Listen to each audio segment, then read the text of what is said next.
Happy Saturday, everybody, and welcome to the Stay Plugged In channel. I'm your host, Bearlight, here alongside Olin. We're here for the largest online recruitment event of the season. It is called Carry2College by Stay Plugged In, and in this winter season 2023, we look for the best of the best when we talk about recruiting in Rocket League and Overwatch 2 here today and tomorrow, as the competitions will spread across those 2 days. All of these players looking for potential collegiate opportunities and a place to call their college home. Olin, how you doing?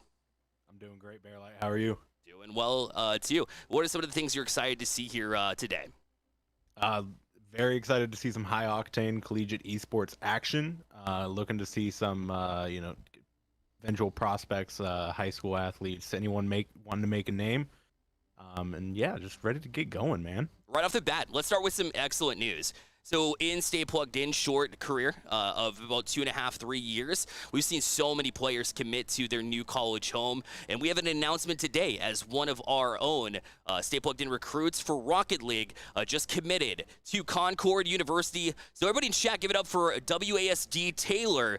The Grand Champ 2 out of North Carolina goes to Johnson Community College. We actually hosted a LAN there, a recruitment LAN, and he was one of the ones to help us out there. So Olin, WSAD Taylor, he's going to Concord University. That's pretty awesome.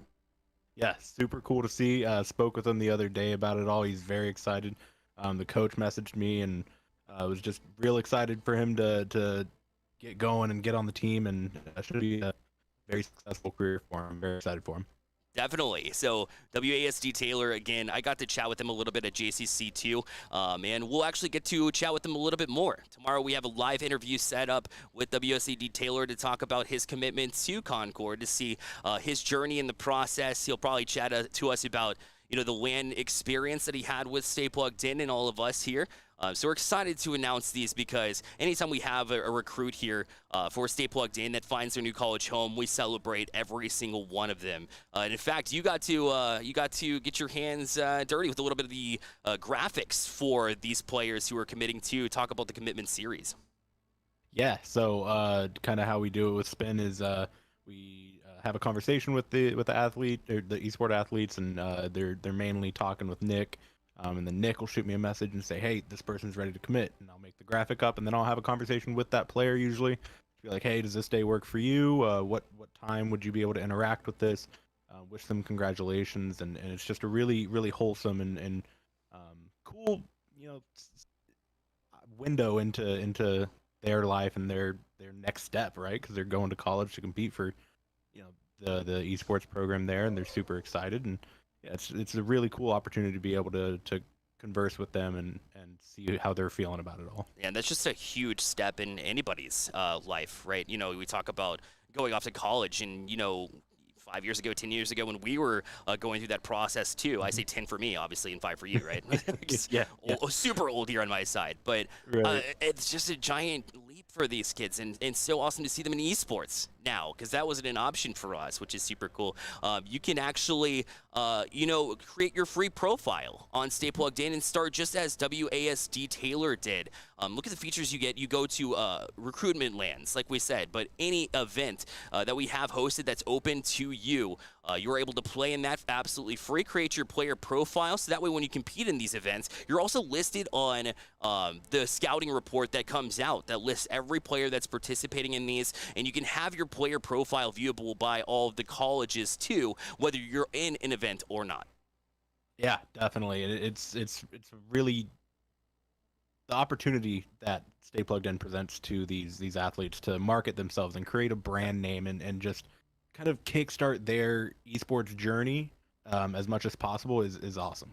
It always is. So how do colleges recruit at these events? Let's say Carry2College, for example. We talked about the scouting report. So let's take a look at some of the features that are on that scouting report too. And this is actually intended for college as well, who may be interested in finding your next players to fill your rosters. But not only just players, but obviously students as well, the ones that fit your program. So these scouting reports, like you see, include a full list for all events, who's participating, who's on which teams, right? You can also, see the recruiting information for each player too, GPA, all of that. So for colleges, it's always awesome to get that head start here on Stay Plugged In website as well. I know here on the broadcast, we typically talk about the player perspective, but I mean, colleges can benefit from this as well. Absolutely, yeah. They're having, eyes on the next level of competition, and not to mention the communication factor they can have with the Discord college fair as well. And it's just a complete whole new way for colleges to interact with prospective players. It definitely is. So that's the scouting report side of things. Back to the players side. Obviously, you get the free features of being able to go to events, right? And really show your skills in that aspect. Here at Carry2College, we'll get into some of the things that are happening with the college fair too. But I want to talk about the subscription because it's only $5 for a subscription for players. And so why should you get this $5 a month, which, by the way, is equal to a Twitch sub? So subbing to one of your favorite Twitch personalities, right? It's the same price. But then look at what we've done at Stay Plugged In. You get these features here. We've facilitated over $21 million in scholarships, 133,000 profile views, and 16,000 new conversations. That was calculated at the end of this year. So those numbers are growing in addition to that. Yeah, definitely. I mean, for $5 a month, it's a deal you can't beat. I mean, you can't even get a Subway footlong anymore for $5, and the ability to market yourself and present yourself to colleges and kickstart your recruiting journey is incredible. Yeah, there's other features too, obviously, with the subscription. So let's go over those. You can message college directors right on our website. All of those conversations stay organized in one place. So that way, if you're reaching out to multiple colleges and trying to find the right one for you, you can go back and it's literally a database. Your profile has all of this here. Plus, you get live notifications as well when a college views your profile. If a college is following you as well, so that kind of gives you a heads up that, hey, this college is kind of interested in me. Maybe I should reach out and message them too. Yeah, it's a really cool, like you were saying, the conversation factor, as well as you're putting everything about you on in your bio. You can kind of just highlight any important information, your GPA, graduation year, what you're interested in as a player towards a college program. It's really just a way to describe yourself and kind of initiate that conversation with a coach. Here at Stay Plugged In, we say that collegiate opportunities is what we're all about, and you can do it in your own personalized way. That's totally fine. But we make it a whole lot easier, too, to have all those conversations, like we mentioned, in one place, too. And again, $5 a month. Just visit staypluggedin.gg and get started. We have recruitment specialists as well that you can connect with. Suave, for example. I know a lot of you have connected with Suave. Suave, of course, is one of those individuals who really cares about the student and says, I've been through this process before, number one. But number two, I've talked to a lot of students who are going through this process. What do colleges look for? He's got helpful tips on how to approach those, which we'll also see from Sheridan as well later in this broadcast. But all the useful tips from him are absolutely incredible. He'll check in on you as far as in-game performance. Have you been practicing scrimming? But also from a student perspective, how are your grades? What grades are typically what colleges look for? Any questions that you have? Suave is all over that. It's so good to have somebody in your court as well, and that comes with that subscription too. Definitely, yeah. Having someone hands-on in the field and knowing any answer to any question you could possibly have about the recruitment process. As well as little tips and tricks, hey, here's something you could do to better yourself and maybe change your Discord profile picture that's not looking that great. But yeah, having Nick in your back pocket is incredible. It definitely is, 100%. And so you saw a lot of the features that we have with the Stay Plugged In subscription, and that's all, again, available at staypluggedin.gg. Look as the many things that you get for free, and then we just add to that list too. I mean, we're talking a custom recruitment plan from Suave. We're talking about unique content and news just for you. Subscriber-only Discord, so you can have questions answered in the Discord too, but connect with some players that are going through that exact same process. You can see who views your profile, like we mentioned, and see who follows you as far as colleges go. So it's just everybody wins when we talk about Stay Plugged In. Absolutely, yeah. I'm going to hit on it again and again. If we had it when we were going through the college process, life would be a completely different life right now. Like, it'd be insane. Definitely would. I mean, there's a reason why you bring it up all the time. It's because it's 100% accurate. And the many people I've talked to as well, even, college directors these days, when we talk about them, I mean, they're even like, I wish I had this, but now I do, right? And they took the first step themselves in order to launch their own programs, or at least join a program that already existed to build it even further. So we always encourage you you jump out into the esports world and kind of check out just because it's way more than just in game, right? You have these recruiting events for college, but also, from a professional standpoint too, there's avenues to pursue in that realm. Also production, like we're doing right here with casting, but also behind the scenes and making this come to life. I want you all to check out behind me. I can't get a full screen, but I do want you to see the many things that are happening. We have 30 PCs lined up here, actually more than that because of production PCs too. And all of those are going to be watching streams here today. So every single match will be covered in action here today. So that way colleges have a stream guide in their hands that they can look through. Exclamation point guide if you need to bring that up. That'll show the many channels we have live here on Stay Plugged In, but it'll also show which matches are where, so you can check out the players you want, and the players will be on stream consecutively. And that doesn't happen without the 25 workers that we have here in this office. It's pretty special, and a lot of opportunities being created here. Yeah, a lot of work going pre-event into this, where we're getting a bunch of admins and, like you said, the 35 plus computers running. We're caring about this. We want to make an impact, and having the online aspect of it, you just needed a lot of hands on deck. And so having the Carolina Esports Hub available, and just the community coming together, the Stay Plugged In community, I should say, and assisting with that is an awesome feat. Definitely is. So we have two titles, like we mentioned here today. It'll be Rocket League and Overwatch 2 on the docket for this afternoon and tomorrow. There are two different styles of brackets that you could join as a player as well. The open division, or the open play, rather, is going to be groups today into a bracket which starts today and ends tomorrow for a $2,000 prize pool. The top 4 teams are going to be paid out in that regards. But so all the top talents, right? Everybody who's grinding to perhaps hit SSL if we talk about Rocket League, or Master Grandmaster, or even top 500 if we talk Overwatch 2. They're obviously going to be in this bracket. It'll be difficult to kind of approach that. So we also created the divisional style Carry2College, which will be happening here too. And for those players, they'll be competing amongst players of their same skill level.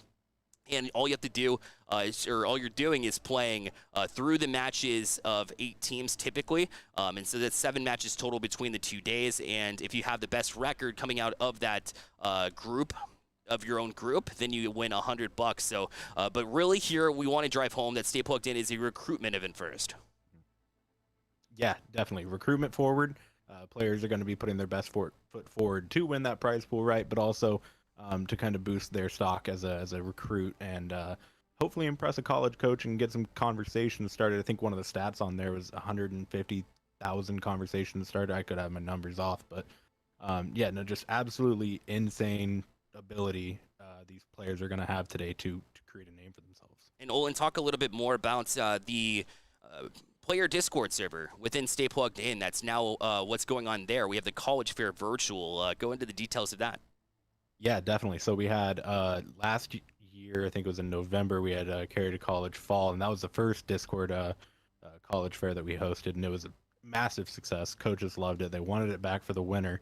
And we have, I think, 35 plus coaches having their own individual channels in the Discord server, where they're sitting, waiting for people to join, ask questions about their college. It's not to be intimidated.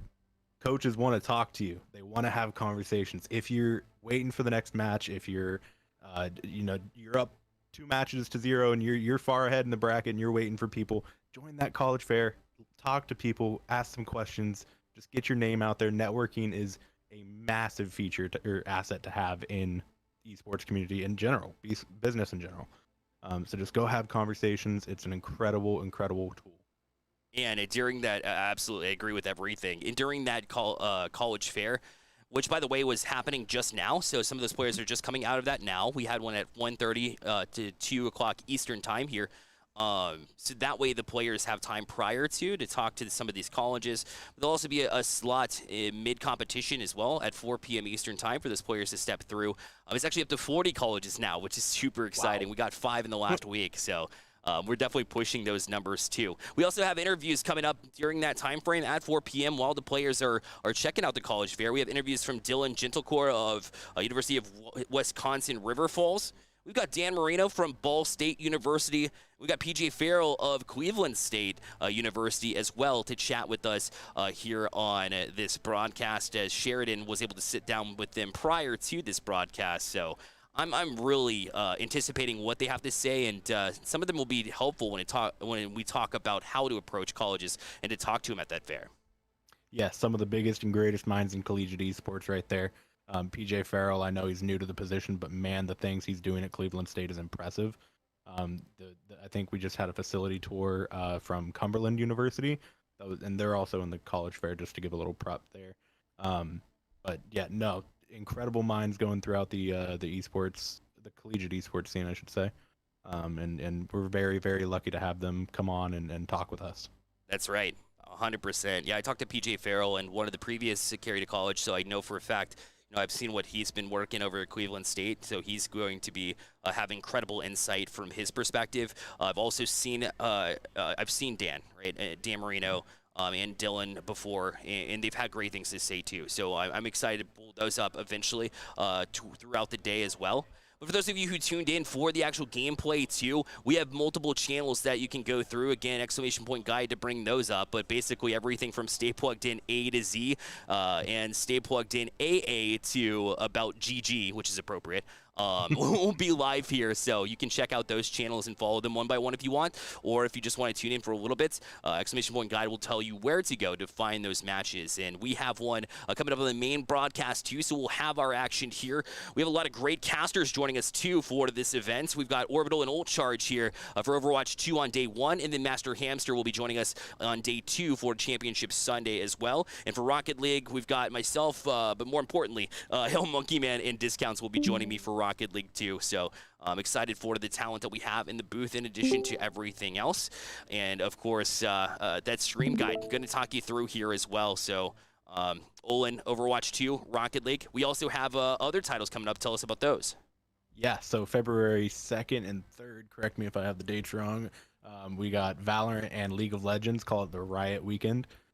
Just an incredible weekend of high. I mean, last time Carry2College fall, we had Valorant.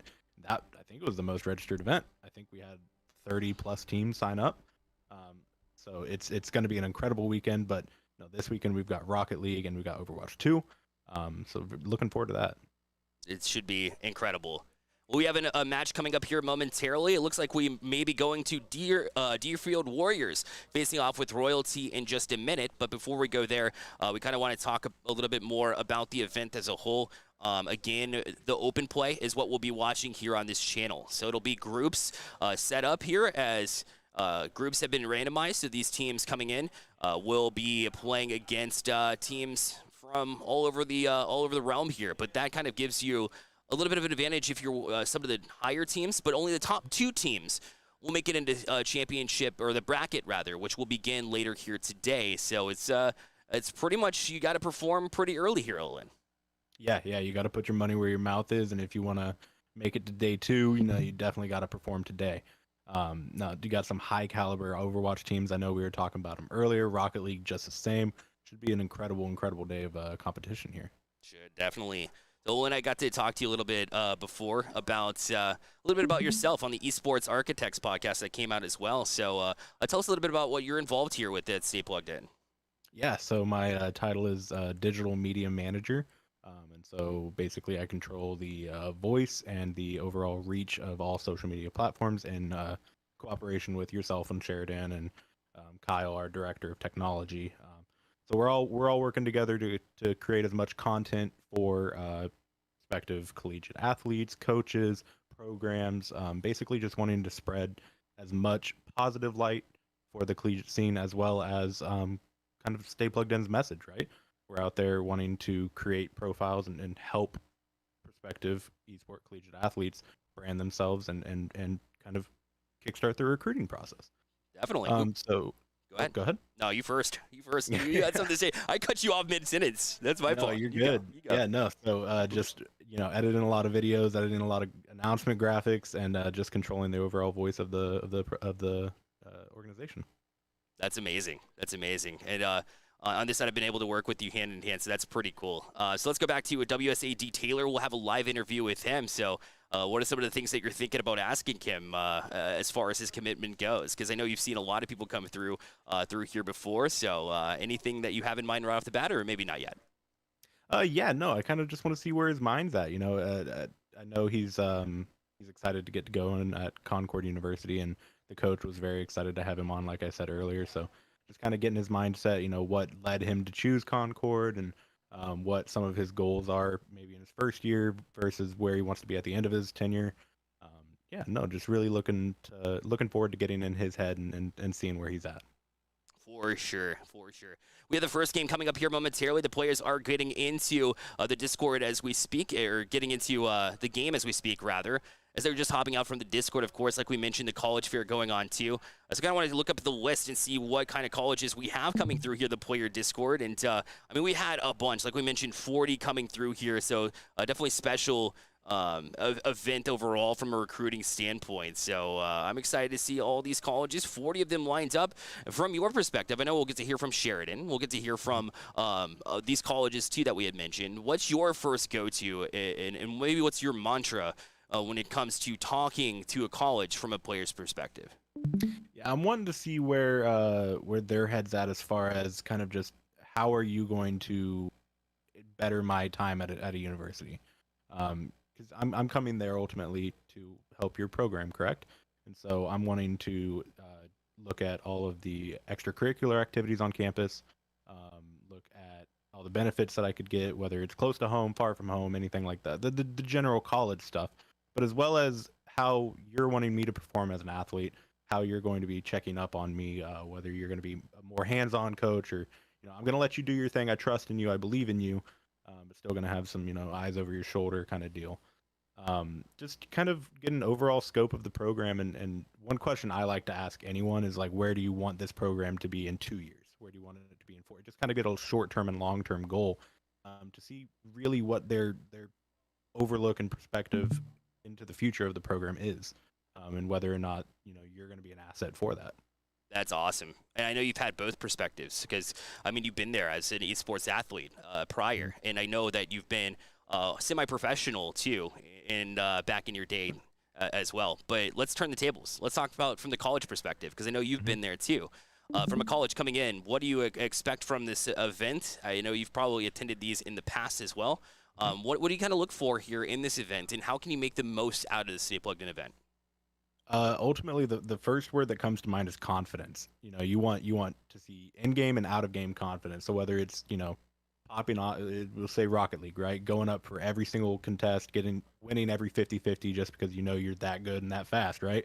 Or going into the Discord, college fair, talking to a coach, asking questions that are going to be pertinent to your college success. And so confidence is one thing that comes to mind. You also want to see just overall communication, whether it's in game between teammates, and just having the overall general flow of what a team should be. And leaders are definitely going to come to the top here. For sure. Like we mentioned, of course, as a college, you can get started here on the website too and check out all the features that we have. StayPluggedIn.gg. Make sure you check that out. Of course, our website to pull up the details of what you get value-wise, not only from one of these events, but also as a whole. How can you message these students? How can you set up your profile to make sure that it looks presentable? And not only that, but it shows all the features that you have, right? It mentions if you have scholarships, obviously that's a big draw. It'll draw the eyes of players too, in addition to, just that. But even if you don't offer scholarships, you can say, hey, like our tuition this much, right? We are in this awesome area location-wise. And from players, you can look at their profile and say, this is perfect for me. Maybe I want to be in this location. Maybe I want to be part of this established team. You can provide photos, videos of your arenas too, from a college perspective, and say, this is what we built here. We're proud of it, and we would love you to be a part of this organization too. So it's not, just about the recruitment piece, but it's also about, it is about the recruitment piece first and foremost, but it's also about showing off the college and getting your college on board with your esports program too, which can be equally as important. Yeah, no, I think I said it in the Esports Architect podcast that you were mentioning earlier, but you're an esports athlete as well as a student athlete, right? So you're going to college to go to college and get a degree, as well as play games and compete on the program. So you're definitely wanting to factor in everything as far as education wise, just as equally as you would how the programs you progressed over the years and what their goals are in the future. That's awesome. I love it.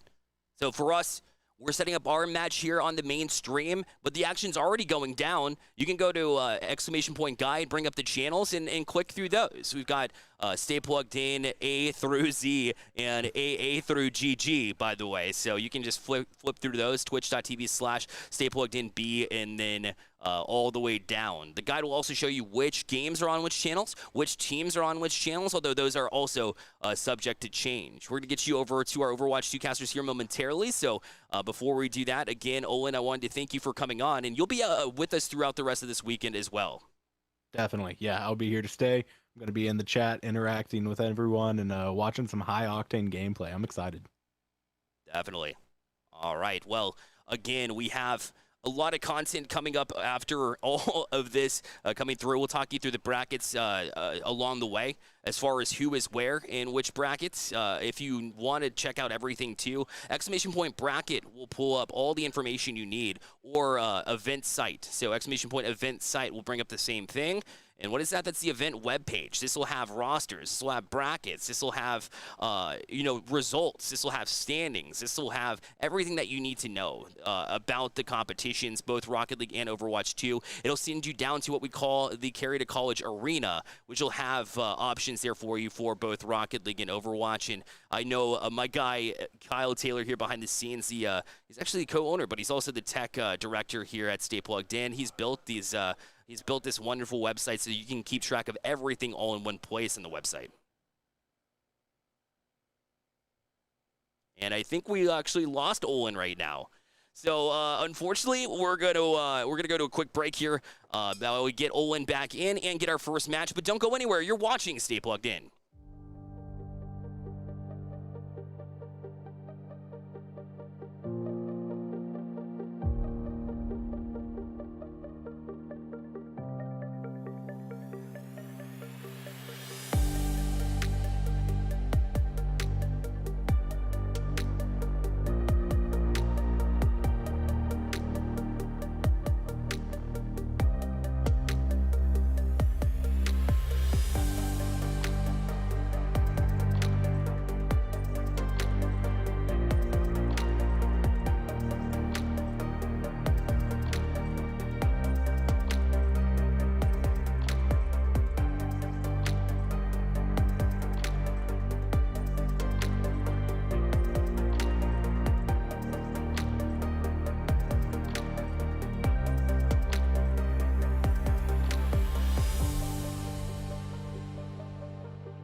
Welcome back to the Stay Plugged In Network. We appreciate your patience as we went through some tech problems, but we have our first match for the main channel up and ready to go. Olin, it'll be Overwatch 2 first for us here on this channel.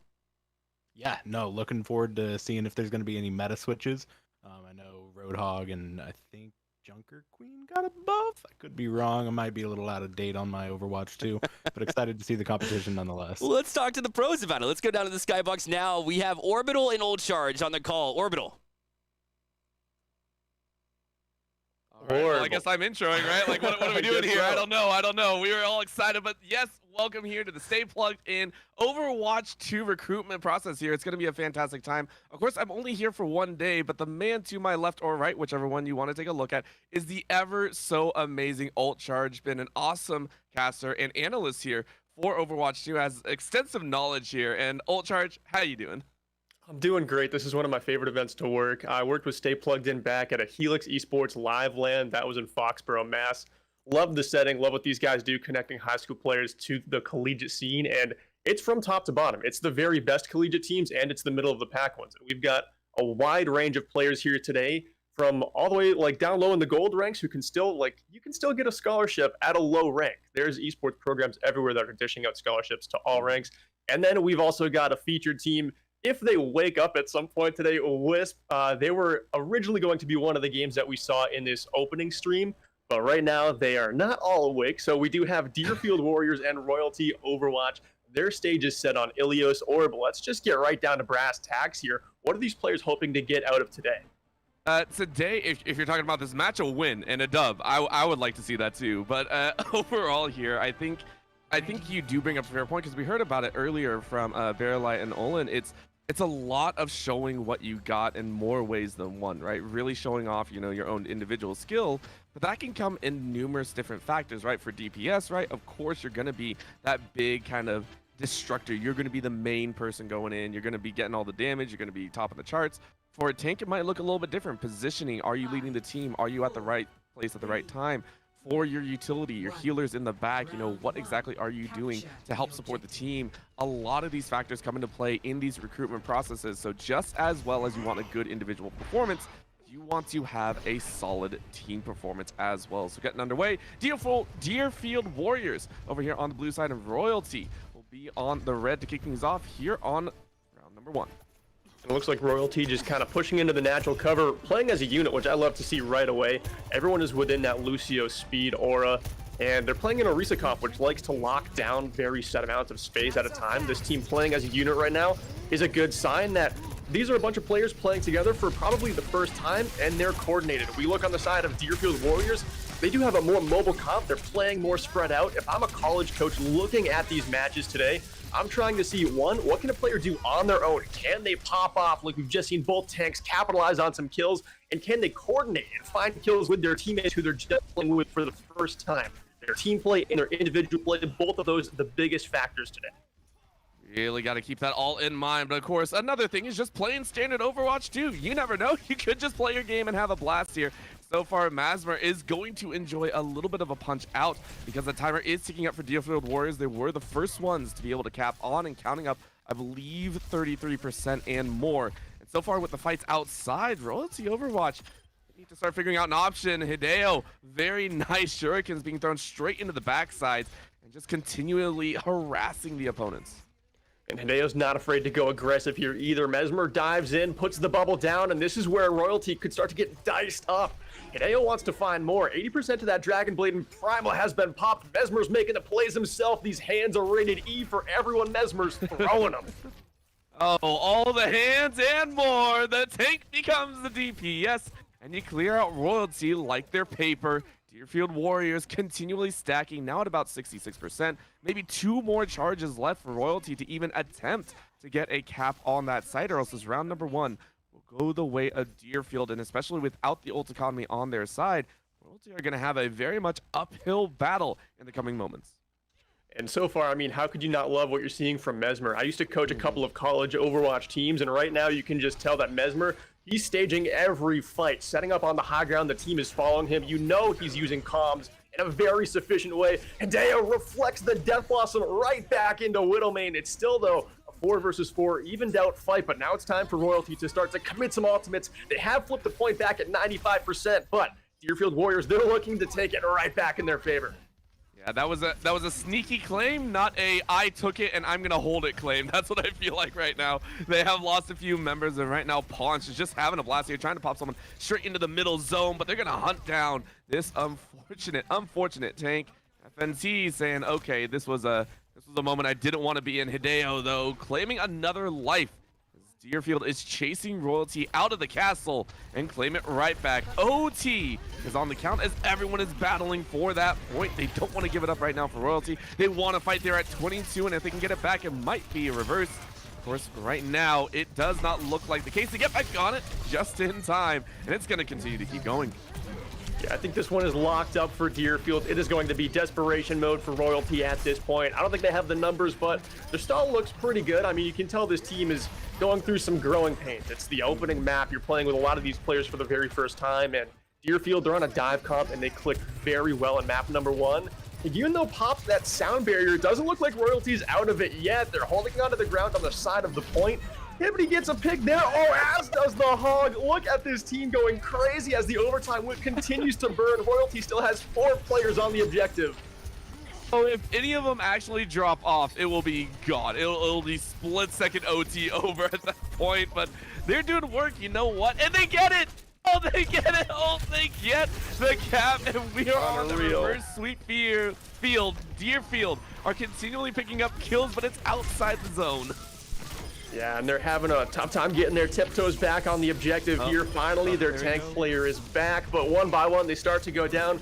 Still though, Orb, if I'm a college coach looking at this Royalty team, I'm looking at them in a way where they had no quit in this round. They made Deerfield have to work so much harder for this objective than they thought they would when they were sitting at 95% with the retake. And I mean, at the end of it, Deerfield do take round number 1, and I love the points that you were pointing out, right? Royalty, even though they were down for quite a bit, they're still fighting hard, and that's very impressive. Deerfield also exemplifying some of those factors, the quick teamwork, we know what our composition is really built for, and executing on that win condition. For Royalty, another thing that we get to talk about now is their growth over the course of the entire series, right? I think that's another fun thing that for coaches is very important to watch for, is how do you adapt? How quickly can you adapt to certain scenarios, and how well can you gel together to create a winning competition or competition team? So taking a look here, we do go ahead and take a look. Some changes here. Widowmane going with a very different carry here, if you do want to take a look at that one. Yeah, I mean, throwing out the Torb probably to just counter what Hideo was able to do in that last round, just trying to minimize the Genji's impact on this game, but showing some flexibility. Torb can be strong to lock it down. Also, we got the Ramatra from FNT, so composition changes. We'll see how they do on this one, Orb. Yes, they're going to try, but Hippity says, hey, hippity hoppity, I'm coming for that boppity. Going to take one. Maddie's going to fall on the back end, though, so very, very quick changes in Hideo and Mesmer just say, listen, you might have gotten one, but we have enough to stall out at the beginning, but Royalty are the ones to cap first. It's immediate fight back by Deerfield. And again, you're on this round. It's a little bit more difficult on the back end to stay alive. If not, you get bopped off just like that. Welcome to Slaughter City as Deerfield take it right back. Nice little opening take there from Royalty, though, and I still can't really get over that initial headshot with the railgun from Hippity. That was disgusting. I'm pretty sure Hippity was 100% aiming at Mesmer, and then we saw Mookie just kind of swift step in to Mesmer to get that high ground as well, and just unfortunately was lined up perfectly with Hippity's railgun, but it looked nasty. Oh yes, it was disgusting, and right now we can see on the underside, the entirety of Royalty are just like, guys, what do we do? What do we do? We're hiding. Okay, now we fight. Now we're going to break it out. We're going to try and push everyone off of our house. Even though it's not exactly on the point, FNT is able to take one, though, so that's going to be real nice. Paunch is taken out, so no boost, no sound to work with. And they're going to be working on just the sound of death. Hideo and Reckless slaughter a few in their way, though, taking it right to Royalty. Again, the cap from Royalty, it's going back and forth this round. They're keeping it close, 34-25 and counting. FNT takes another and then almost a boom off. Oh, Maddie forced away and slowly falling. Nope, gets right back, able to stay alive for the time being, and is now going to get a slight revive. Oh, going to try and continue running interference here. Takes out the pistol. Battle Mercy online. Switches to healing, and they're just staying alive. They are being an absolute nuisance all the way through. This play from Maddie is insane. She got booped off the resurrect there too. That would have made it for me, but Maddie with the movement draws Hideo off the map. Basically an elimination from a Mercy player right there as Reckless begins to go crazy. Maddie just held that point for Royalty for like 25 seconds at least, and they're not done yet. FNT comes in with the Ramatra to just zone out the objective, and Royalty is doing such a good job with such minimal resources to hold on to this objective for as long as possible, but inevitably, Deerfield finally get the flip. I feel that says a lot about what Royalty are doing, though, right? The scrappiness to get in there and know what to do in that split second, just causing an interference, right? Right now, we could be looking at a 60-68 if Deerfield had been able to clear out the NPCs, I should say, just hiding out in the corners and all. So well done by Royalty to give them keep themselves in that lead, and now it's a chance to fight back. Right now, 64 and counting. Deerfield taking the fight once again as Mesmer washes out the opponents, grabs 3. Front lines down, DPS down, healers are down. Widowmain and FNT are going to lose their lives as well. And Deerfield watching as Mesmer is on a 15-player kill streak. And what I noticed that last fight from Mesmer, a lot of these previous fights, Deerfield was staging and fighting just outside of the corridor on that high ground. They were fighting, trying to draw Royalty outdoors. But that last fight, Mesmer knew that Hideo had the blade, and Punch hit a speed boost. Mookie hit that Suzu, and Mesmer just went indoors and just took the fight straight to Royalty, adapted their play style, and came up with a big triple kill, and of course is riding a gigantic kill streak. Quick flip though coming in, uncontested from Deerfield. That was a little bit uncharacteristic. Deerfield hiding up in the top corner, and Royalty are like, hey, we see the opportunity, we're going to go for it. But now a re-attack. Deerfield saying, okay, now we got your back. We're going to try and fight it away, trying to take out at least Maddie, who has been a pain. But Kagune is going to get taken quite low, hidden off into the corner. Hippity going to try their best to fight.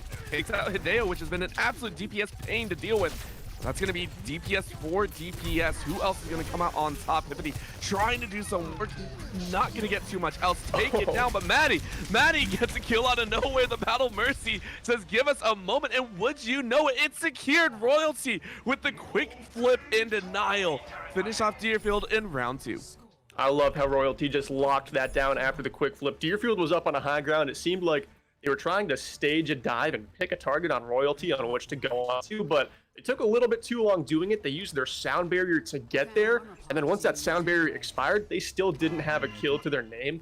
I think in large part that was because Hippity peeled so well for Kigyun in that mega health pack room that we got the chance to spectate, and then Maddie got a res and then a kill with the Glock. So we have Hippity peeling as a DPS, and then Maddie doing DPS as a Mercy of all heroes. Pretty insane play from Royalty to close out that round. I did say I want to see improvement. You know, that's the main thing. You know, can you improve? Can you adapt? They adapted. We'll give them that one. For sure. Royalty gave us an amazing level up between rounds 1 and 2. And now let's see if Deerfield can do it, right? Still running the exact same composition. No changes on their end, saying we're going to stick to our tried and true. And the pride that they have, maybe it works to their advantage this time around. Out comes the Roadhog, though, and also a little bit of a Reaper play. But Mesmer, once again, just going on the offensive, saying, hey, I'm going to delete Hippity, who is your main DPS at this point on Royalty's side. Deerfield, once again, showing off their early game presence. Yeah, Deerfield, it seems like they are just a one-edged sword, but that edge is so sharp. Mesmer has just shown such prowess on Winston, especially communicating and making plays with Hideo as well. Those two are in sync, which I don't know if they've played the game together before, but to be as in sync as they are, to just ride out this Winston Genji composition and make plays like this, that is a great sign. But we haven't seen Deerfield adapt their playstyle too much. Royalty, they've gone to a couple different compositions. The one they're on right now, not quite working as well as their comp last round. But we know that FNT, they could easily go back onto the Ramatra, or just get a couple of kills on the Roadhog and just make me shut my mouth, because FNT has shown up to this fight in a big moment. Oh, that is the best. Caster says what? I loved it. Fantastic. Very nice job. And this is actually where we see an issue come out of Deerfield, right? They're a team that actually likes to chase kills quite a bit, but because they chase, they put themselves in slightly inopportune situations. And because of that, Royalty have been able to capitalize quite well. We saw how quickly Royalty have now gotten on the point. Once they got those 2 kills, Deerfield were not ready with that defensive side, but they are very good on the aggressive. You can see them. They are floating. They are fighting very quickly, whether it be on or off site, and that's how they're going to try and fight back. But right now, it is Royalty doing some work here. Reckless on the back end, though, going to try and get some snipes down. Doesn't really get too much damage. Maddie does get the revive off on Widowmane, and Kagune is now respawning, going to try and get back in the fight. Mesmer takes out Hippity, and on the back end, Reckless gets a great shot. Deerfield Warriors clear out everyone and go ahead and take point back. That was a really good fight from both sides, too. Maddie went for that resurrect. While that res was happening, Kegyun died. Deerfield did a great job capitalizing on that kill onto Royalty's other support. But then we saw Maddie stall the point for a little bit, and Hippity was set up on that high ground on the catwalk where Reckless eventually ended up ulting from at the end of that fight. Mesmer dove onto Hippity, knew that that space was so valuable, propped Reckless up there, and then Reckless could make the play from there. Now it's just support ultimates going crazy. Colors are flying like wild orb. This is just an Overwatch 2 fight. There's not much to explain here. No, there isn't. Just everyone slap each other as quickly as possible. See who gets the kills. Surprisingly, no one does. Everyone survives to that entire ordeal. And what we're seeing now is Hideo, again, right on the front lines. Hideo has actually been kind of our star watching all the way through, just kind of watching as they try and get some of these amazing kills. And it's been an absolute pain in everyone's backside. It's why we've seen Hideo consistently be targeted, which is now opening up opportunities for Deerfield. Deerfield are now going to try and charge in, pinch down Royalty, continue to run up the clock as much as possible. Mesmer off to the flank, looking for an opportunity to chase in. Does not have ulti, but again, it leaves the middle completely wide open. Royalty are going to get straight on point. It's finally now contested, and Hippity is going to try and fight back. Hippity in everyone's face, shooting everyone off site, but they get it. Royalty again flip and are now at 40%, 98 for Deerfield. Deerfield did a great job trying to stall out that objective as long as they could, and they didn't commit their ultimates. That's something you could see a lot in a lower ranked game or maybe on the ranked ladder, is teams trying to defend those last couple percentages of the objective by committing 2-3 ultimates and wasting their resources in a lost fight. Now, Deerfield, probably someone on the team called out do not ult. They can go back into this next fight, and they just need 2 more percent to close out Ilios. They have 3 ults, almost 4 to work with, as Mookie is 80% to being online. Massive ult economy in the favor of Deerfield. I'm sure it's because of some shot calling on there to reserve those resources. Ooh, and the resources might be coming in heavy, just as you said, ult charge. An immediate flat in. Hideo gets a beautiful kill. Reckless to follow up, and a third to follow. Royalty Overwatch completely locked out as the monkey on monkey fight goes the way of Mesmer. And it is called, and it is over. Deerfield Warriors, they are saying they fight hard. A little inkling, a little bit of a rat hiding out and causing that OT to continue to spawn. So maybe Royalty can do it again. They did it once, they did it twice. For maybe a third time here. It is, what is this? It's consistently Royalty just like, we're gonna be a pain in your backside no matter what. Yeah, Royalty just always has a 20-second longer life than we think they're going to. Royalty's got no quit in them, but Deerfield take Ilios. It was a great showcase map. I think for a lot of players on all of these teams, I really don't think there's anyone that didn't have some big moment within those 3 rounds. This guy was my biggest star for sure. Mesmer was making plays. This Primal Rage, this was gigantic, but his peel too. He sits back in the fight, looks at where his teammates are, and tries to read what Royalty is doing, and then jumps in with a bubble to peel for his team, not just making these pop-off plays. Mesmer was my star there, but there was way more than just one star in that game. I mean, we have to take a look on the other side, right? Maddie, this is how you become just a star in one single shot. The absolute stoppage. When your entire team is off the line, and granted, you had to have a teammate to even pull it off, but it worked to perfection, right? And this is what I think recruiters are kind of looking for. Those standout moments, yes, have the basic sound, have that kind of rock-solid foundation, but the ability to also step up and make a play where no one else thinks so is something that I feel cannot be overemphasized enough. Yeah, Maddie might have won Royalty that second round by getting that resurrect onto her DPS and then finding a kill, and then also drawing out the point for 25 seconds when she drew Hideo off the map. Maddie was making some big damage kind of plays from Mercy. Some were with the Glock, some were just drawing Hideo off the map, but Maddie knows what she's doing on the Angelic Angel in Overwatch too. It is fun to watch her play. So far, these two teams look very even, which I love to see. You don't love seeing lopsided games in a recruiting event, but in a game like this, or where we get to see players on both teams shine so much, it's a lot of fun to watch. And I'm sure recruiters are getting a ton out of it. Of course, and especially with control being so fast-paced, so back and forth all the time, because you're consistently on attack and defense, where we didn't see Deerfield actually change up the composition. We are now going to hybrid, a situation that actually forces changes in your composition, right? If you're going with that point first, which we know Deerfield will play for, after that it's a payload, right? Like, how are you going to adapt to that? And I do want to get your thoughts here because, again, Deerfield didn't really swap up their playstyle as much as we really would like. Are we going to see a large shift, or do you feel like they are going to try and force that we're going to stick with the same composition? Well, I believe the way it works here for this event is the losing team gets to pick the map, and then the winning team of the last map gets to pick attack or defense. So if I'm Royalty, I'm trying to pick a map that Winston Genji isn't going to have as great of success on. That could be King's Row. I think Winston Genji works great on first point there, but runs into a ton of troubles on second point. So maybe that's what Royalty go for, but just trying to pick a map that gives them the best win condition for their own strengths, and then kind of minimizes the strengths of Deerfield. That's what I'm expecting. I'm expecting to see King's Row. It might not be the battleground, but I think if you're Royalty Overwatch, that's how you have to pick the next map. Is they only ran Winston Genji. What are a few maps that composition can't work quite as well on? Just trying to figure that out as much as possible. Break up that style, that signature battery is what I like to call it a lot of the time. It's just that rock solid, hey, we know this works. If we do go to King's Row, though, if we do go to... Oh, did we get it? Midtown, yeah. Which is okay. No, let's be honest.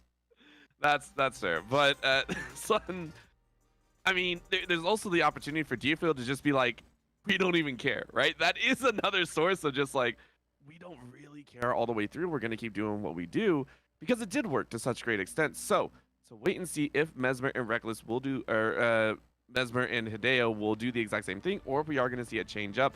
Keep eyes on Hideo. I think that's a big one. Of course, you were pointing out, that that Genji was just an absolute pain. They're sticking with it. They're going to go, yeah, this is perfect I love for us. Let's go ahead and run it. The exact same composition. This is it. And we see Royalty going with what a lot of people think is the meta right now, the Orisa composition with a Sojourn and a Kiriko. Super survivable composition, but Mesmer and Hideo are going to try and piece it apart. A lot of players right now think that Orisa is unkillable. Well, Mesmer and Hideo don't have to go for Orisa. They can go for Maggie or Kigune, one of the squishier targets. But what I'm most impressed by is Mesmer and Hideo seeing this map, knowing that it doesn't work as well as the points on Ilios do for Winston Genji, but they're going to force it anyway. They're playing their game of Overwatch. They're playing their strengths. They know this is a showcase, and they want to show off what they've got. Of course, and that leads it to another thing, which is the big thought of, do you go for that just pure one skill kind of a player, or are you willing to kind of be adaptable to the entire team? And I think that brings about a whole different slew of questions for recruiters, right? Do you want this star that knows this hero like the back of their hand, or are you more focused on the build-up? Are you focused on trying to be able to teach someone the skills necessary to become that better player? That's what I'm very, very interested at. So we'll see if it works, though. Deerfield, of course, breaking out here and saying, hey, we're going to have a little bit of fun time. These early scraps are going neither way, but Mookie is immediately annihilated here at the very start of this fight. Hippity on this Junkrat, of all things, lays in with a satchel is what was tossed. Very nicely done. Hippity grabs a second here, and the Junkrat is suddenly the star of our show. Yeah, without a doubt. Royalty, they played this first point to perfection, too. They chose this map. They knew that Winston Genji wasn't as strong on it, and they knew where to fight on this map to make their composition the most effective. FNT rallied this team into that natural cover, into that room, made it so that Mesmer and Hideo couldn't just dive them in open space. And then in that room, Hippity was able to pop off. That's where Junkrat shines the most. So this team is fighting in the places of the map where this composition is the strongest, and where Deerfield's composition is the weakest. So I love the little adaptation from Royalty, not afraid to just design the fights to their favor.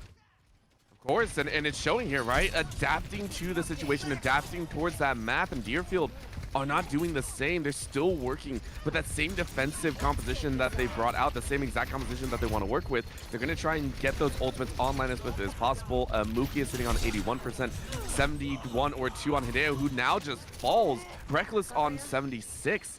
And this is looking a little bit dangerous. FNT again with this Orisa is saying, hey, give us an opportunity. We will take the absolute storm. They have not stopped pushing since the payload came out of its hiding place. It has not stopped at all. It's just continually being pushed forward. Yeah, Royalty's got their foot on the gas. They knew that they slipped up a little bit on Ilios, but they did win round 2 on that map. They know they can take it to Deerfield. They've just got to play their game against Deerfield, who is very headstrong in their game right now. The Kitsune Rush comes out from Mookie. Royalty has a couple of resources they could use of their own. They might not even need it. Maddie does pop the Kitsune. That finds 1 kill, but it's still an even fight here. 4 versus 4 as Hideo and Kigyun go down. And now we can get the Riptire. Going on a little bit of a road trip here for Hippity. Finds Reckless, and that could be Royalty need to continue this slugfest. Yeah, it's not even a continuation. It's just like, we want to go faster, right? Like, it's not like they fully stopped or anything. They are not stopping at all. Finally, one of the members of Deerfield are able to get on that payload, able to slow it down. But FNT is just on the hunt. Mookie is taken out once again. I think that's the fastest I've seen alive to death in that situation. So Deerfield not having a great time. That point is about to be captured with about 3.5 minutes left on the clock. If I'm reading that right, I might be reading wrong. That might actually be 4. A little bit crazy there, but finally Deerfield are able to find it. I keep saying finally because it feels like it's finally. Deerfield are able to find a fight for themselves and slow this constant aggression. Yeah, that was a very drawn-out fight. That is what the Deerfield comp could do a little bit better than Royalty. I know that everyone thinks that Orisa can just kind of lock it down and live forever, but Deerfield, every hero on this roster can get in and out of a fight, and that can drag on a fight and stall the objective with the last couple meters to go for what seems like an eternity, and that's what Deerfield did in that last fight very well. I love how Reckless is playing the range of Sojourn as well, playing very far back, trying to charge up that railgun and find those easy picks. Hippity, though, sends in some nades, gets Mookie, and says, we've got the advantage now. And Mesmer, I believe, actually missed that jump up, was trying to draw the Junkrat out, but Junkrat actually decides to hop down in the middle of the fray and get in everyone's face. So let's go ahead and have a blast, and it leads to Royalty claiming the throne right back there, 2 steps away from checkpoint 1. And my gosh, that's all they're going to be happy about. In goes the clip. Hideo forced away from the fight and watches as their teammates die. They are taken out as well. The entirety of Deerfield sent packing back to the final checkpoint. That was a massive fight for Widowmane on the side of Royalty, who we haven't mentioned much. They had a pretty quiet Ilios round, but right there, without the overclock, they were popping off, charging the railgun on the enemy and just lacing heads left and right.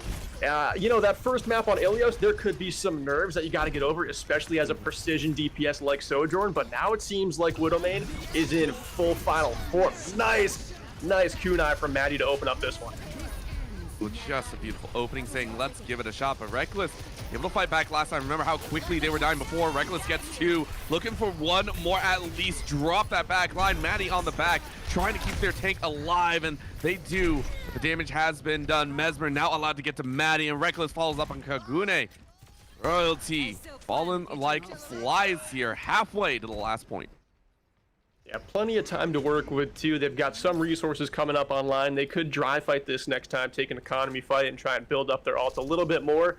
Deerfield, they have a ton to work with. I think having the Primal Rage, the Dragon Blade, the Kitsune Rush for Deerfield, those are their 3 big ultimates. Those have been some of their playmakers. Reckless doesn't need an ultimate to pop off, so I think Deerfield win this next fight easily. But if Royalty find a way to win somehow, some way, so impressive. I'm excited for this next fight to see if Royalty can pull it off. It's not in their favor.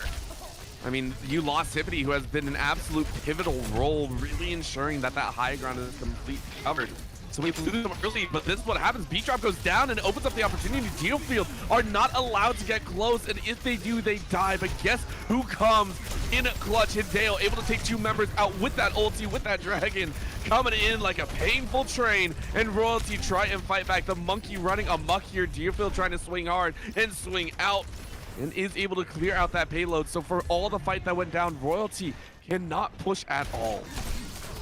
No, and that was kind of what I saw coming up there. They did use a ton of ultimates. Now they've got the overclock coming online for Widowmane, who seems to be a little more finely tuned than they were on Ilios. Ooh. FNT has the Terra Surge, but Hideo comes in with a little bit of help from the Kitsune Rush from Mookie, and already Deerfield are just guns a-blazing. They dive in deep, they take out the tank, and they're hunting for squishies. They know there's blood in the water, but they're playing pretty reserved here, Orb. I like how they don't push out into that second point courtyard where we could see them run into some trouble where Royalty gets some spawn advantages.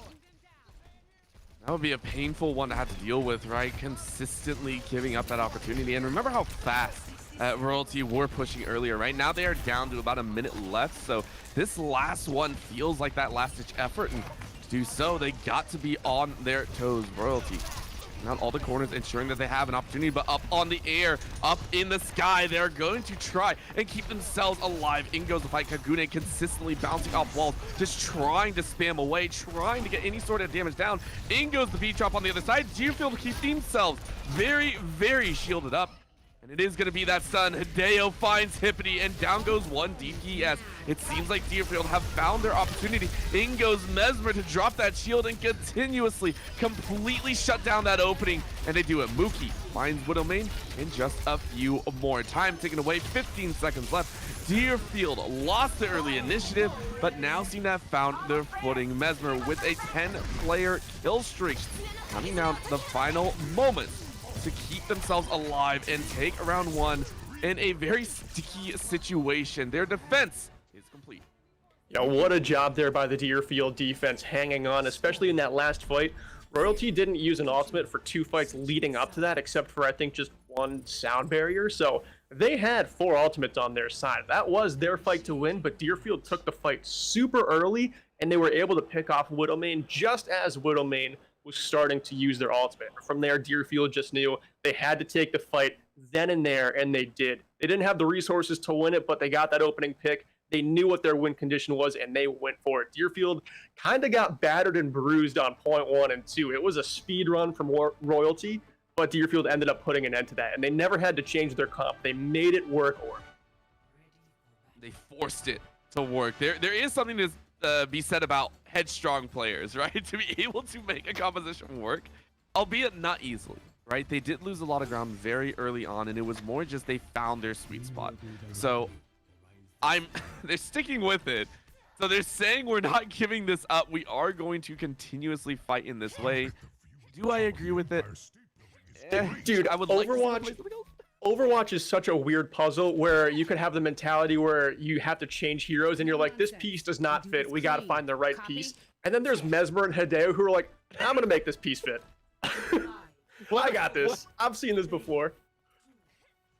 Whether the frame actually works or not, it doesn't matter. Like, these pieces will fit in this puzzle one way or another. So, gotta agree. It's one of those moments that are just I will change the puzzle.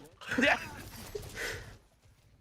Well, at this point, they're going to have a great time here. They are chasing all the way around and finally meeting Royalty on the back ends and cut off in this corridor. I'm not sure if this is where they exactly want to be, but Mesmer says, yeah, this is where I want to be. Monkey meets Monkey as FNT has actually swapped to that Winston as well. Hippity finds Reckless in an early Reaper battle. You can see here and immediately out after getting that kill. So very nice pick right away.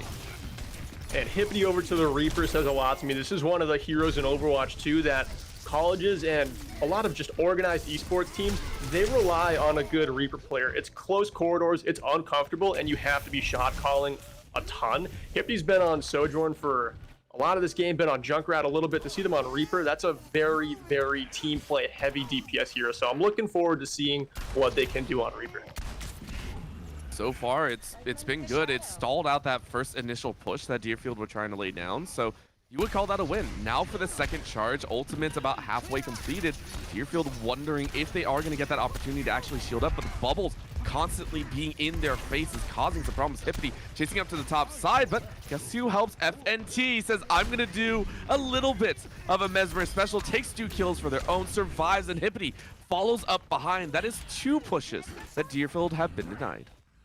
Yeah, right now it looks like Royalty is doing their best Deerfield impression, and they're doing it a little bit better. I'm stoked to see that FNT can just slap on the Winston and go to town like they've been doing. It's a lot of fun to watch. They're targeting squishies. The team is coming in with them, so you can tell that they are shot calling in this game. It's not just like a quiet tank player that you dread to have. It seems like both of these tank players are leaders. I like it. I really, really like that, right? And that is something that I think, especially with the change from 6 to 5, you lose out on that secondary tank, right? You lose out on the extra meat shield to kind of work through, so that tank has a much larger job now.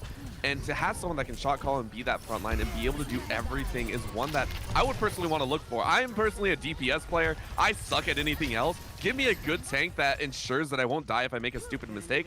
I'll be happy, right? That's all I want to look for. Royalty, for the first time, do feel like they're falling a little bit, but they only lost a few members. Deerfield are still trying to fight for even that first third of this control point. This is ridiculous, and we know how Royalty love to fight. We know how tricky Royalty can be in being an absolute pain in your backside.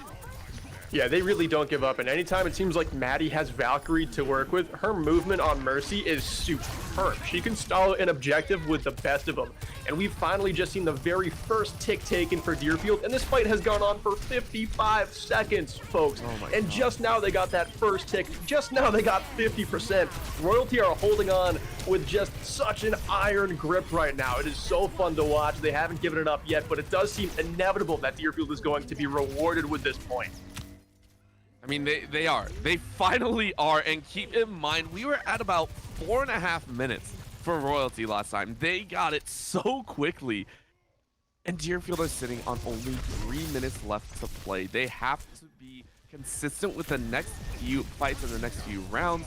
And this means Mesmer being the absolute decimating tank. We've seen it last time. We've seen it over and over again. And they're going to try and give it their best. Mesmer hiding off in the corner, to go with the rest of the team, just waiting for that payload to move, getting some shots down, but guess who's in your face? It's tank on tank action, and unfortunately it's FNT that has to give ground. Mesmer wipes a little bit of sweat from their forehead, continues to move forward. Reckless hiding off in the corner as well, waiting for an opportunity, finds Hippity. Beautiful right click to steal away that kill. Maddie says, get back in that fight, your time is not done. Mesmer now chasing in front as well, and is gonna lay down 1 or 2 more punches. There it is, Hideo and Mesmer take out Kaguni and Hippity and go for just a few more. That primal rage juggle Oh my is God. going to knock out God. another. What a brutal showing.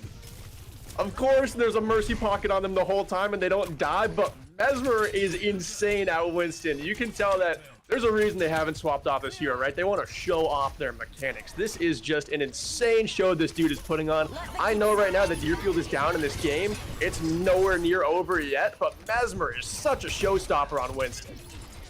A ridiculous one. A beast, if you will, and rightly so.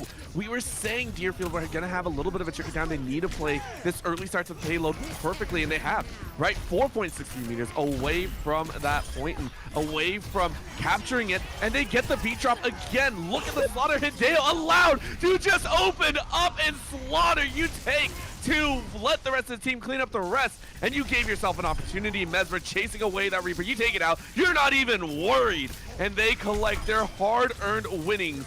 Yes, down goes FNT, and would you know it, collection is done.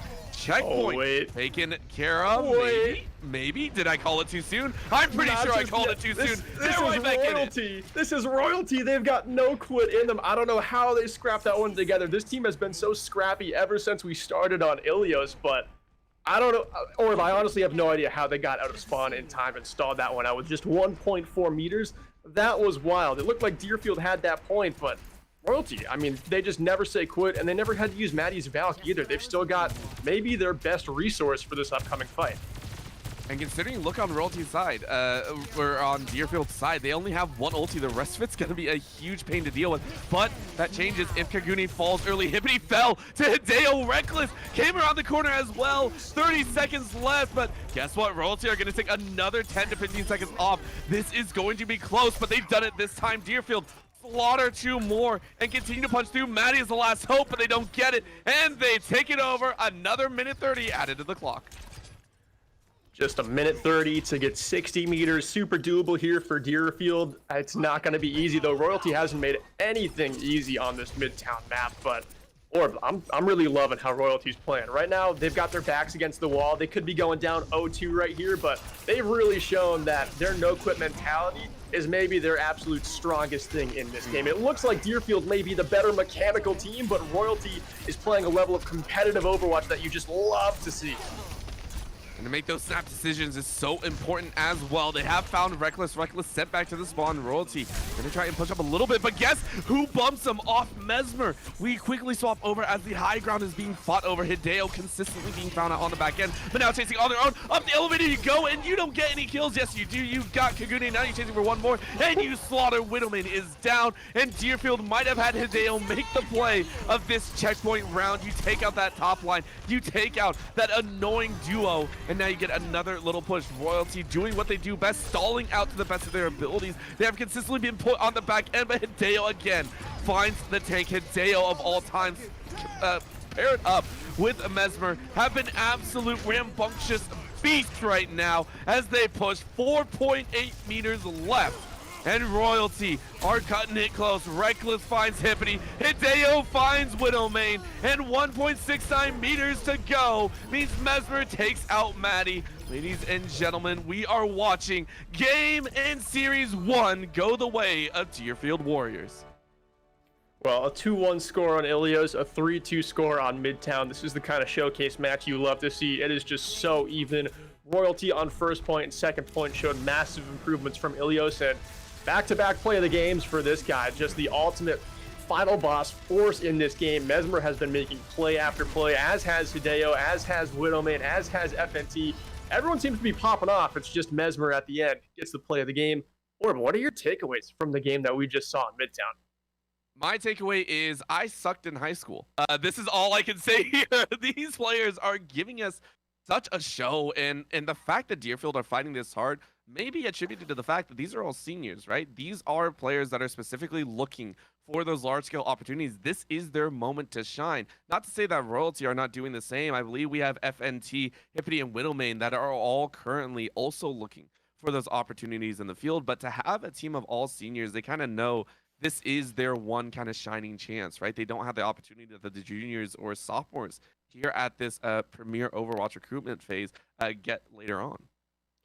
Yeah, I think being a senior has a big part to play in this. You can tell that the seniors are giving it their all. I mean, the juniors and sophomores, they've got another few years before they get recruited. I mean, you could get recruited as a sophomore or as a junior, but those seniors are trying to find their home for next year. And applications, admissions, those are all happening right now. So they're in the heat of all of that. So there could be a lot of pressure on those players today. So to see them pop off and make plays like they are and staying as composed as they are, it's awesome. I mean, this is what this recruitment event is all about. Just kind of dealing with the pressure of having a ton of important eyes on you and then still popping off. Of course, and now I got to ask you, Bolt Charge, this is my main question. We saw quite literally two polar opposite mental states, right? We saw we're not going to change our playstyle up for anything versus we are going to adapt and try and get to everything. Yes, Deerfield may have won, but Bolt Charge, which do you think is the mentality that came out and shown the brightest here? Which one here? Come on, give it to us. I do love the mentality of Royalty. I think, this is a team that's assembled of random players who aren't familiar with each other very much, right? So I think that they picked Midtown in the first place, and they picked a composition that did very well for them on their attack. They're playing Overwatch the right way. It just seems like Deerfield, they have the best Winston in the lobby, and he's going to be the best Winston in the lobby this entire game. They have the best Genji in the lobby. He's going to be the best Genji in this lobby the entire game. But Royalty know that they might be down mechanically against those two players, and they're not giving up. They're trying to design the match to their strengths despite just meeting, and they're trying to give it their all. I think they're playing the game the proper way. Right now, it just seems like Deerfield have some unstoppable forces on their team, and I feel bad that Royalty has to be on the blunt end of that. Of course, and that blunt end hurt a lot, but again, it's about showcasing what you got at the end of the day. So both these teams, congratulations to their awesome fight. In our opening series, we have more games to come later, so please do not go anywhere and stay tuned in to stay plugged in, as we'll be back in just a few.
welcome back to Carry2College Winter 2023.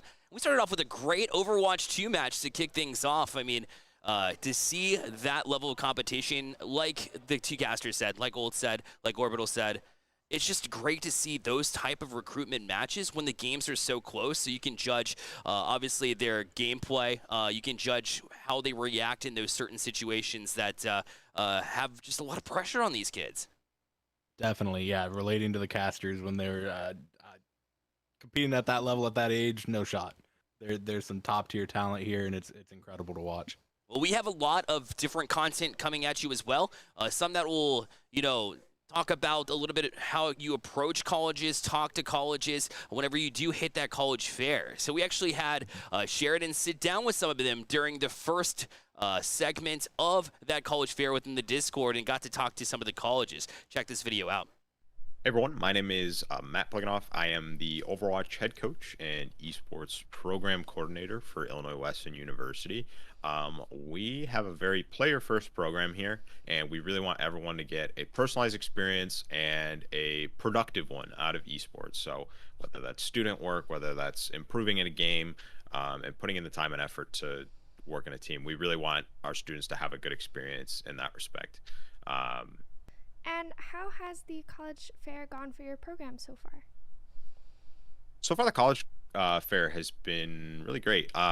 So right off the bat, as soon as it started, I saw a few people trickle into other channels, and then I saw one or two people join, and then one or two people just kept joining, and we had at least probably 30 people in here, which was really great to see interest in the university and in our program.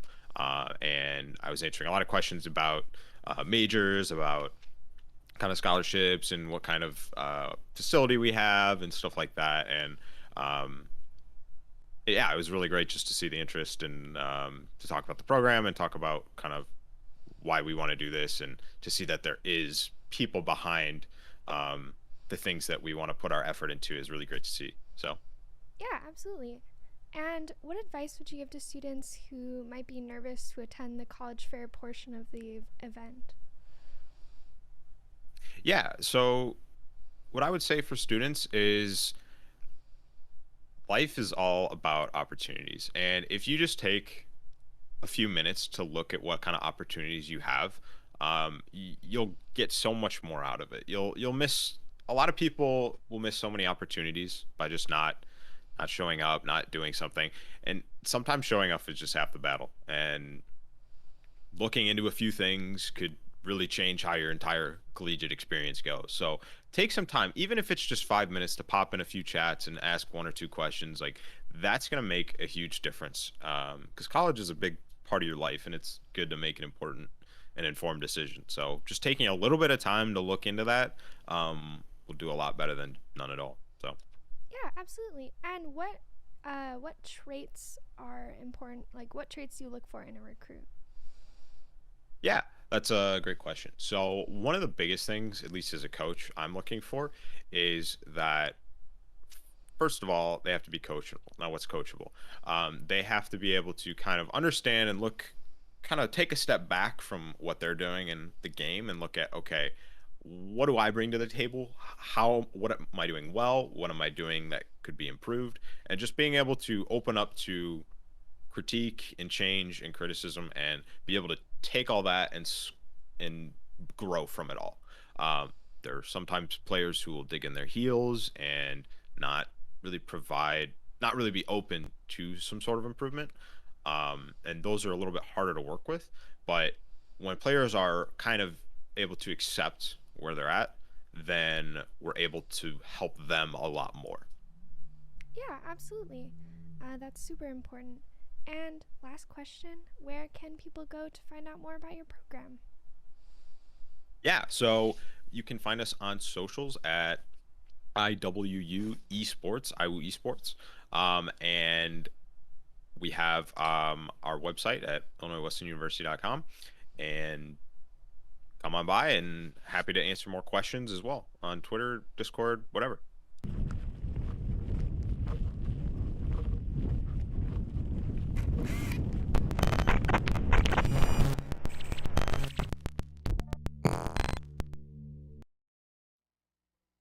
you know, the individuals that work within the esports space and have for a very long time always have such great insight. Olin, what struck you the most about this video?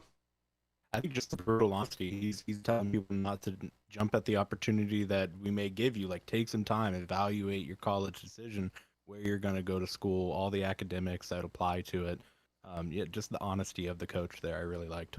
Definitely, because you know it's one of those situations where you want to know where you're going to go, right? And it's about location. It's about what do you want to study. It's the questions that you need to bring to a college and from your standpoint, show who you are as a student and as an athlete as well. How can you contribute to their program, but also, you know, what things can they contribute to your college experience and exchange? Because it's not going to be just esports when you go to school. You're going to have, you know, your basic studies as well that you have to, you know, kind of fight through like I did in college. But you also have esports classes too in some of these scenarios. So it's all about the two-way street of figuring out what it is that not only that you can provide for the college, but what do they offer for you as well?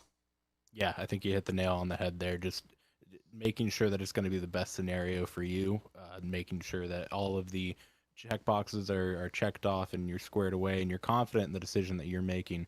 It's going to affect you for, you know, 2 years community college, 4 years, masters even potentially. There's a lot of opportunities out there, and you just want to make sure you're making the right decision for you. That's great stuff.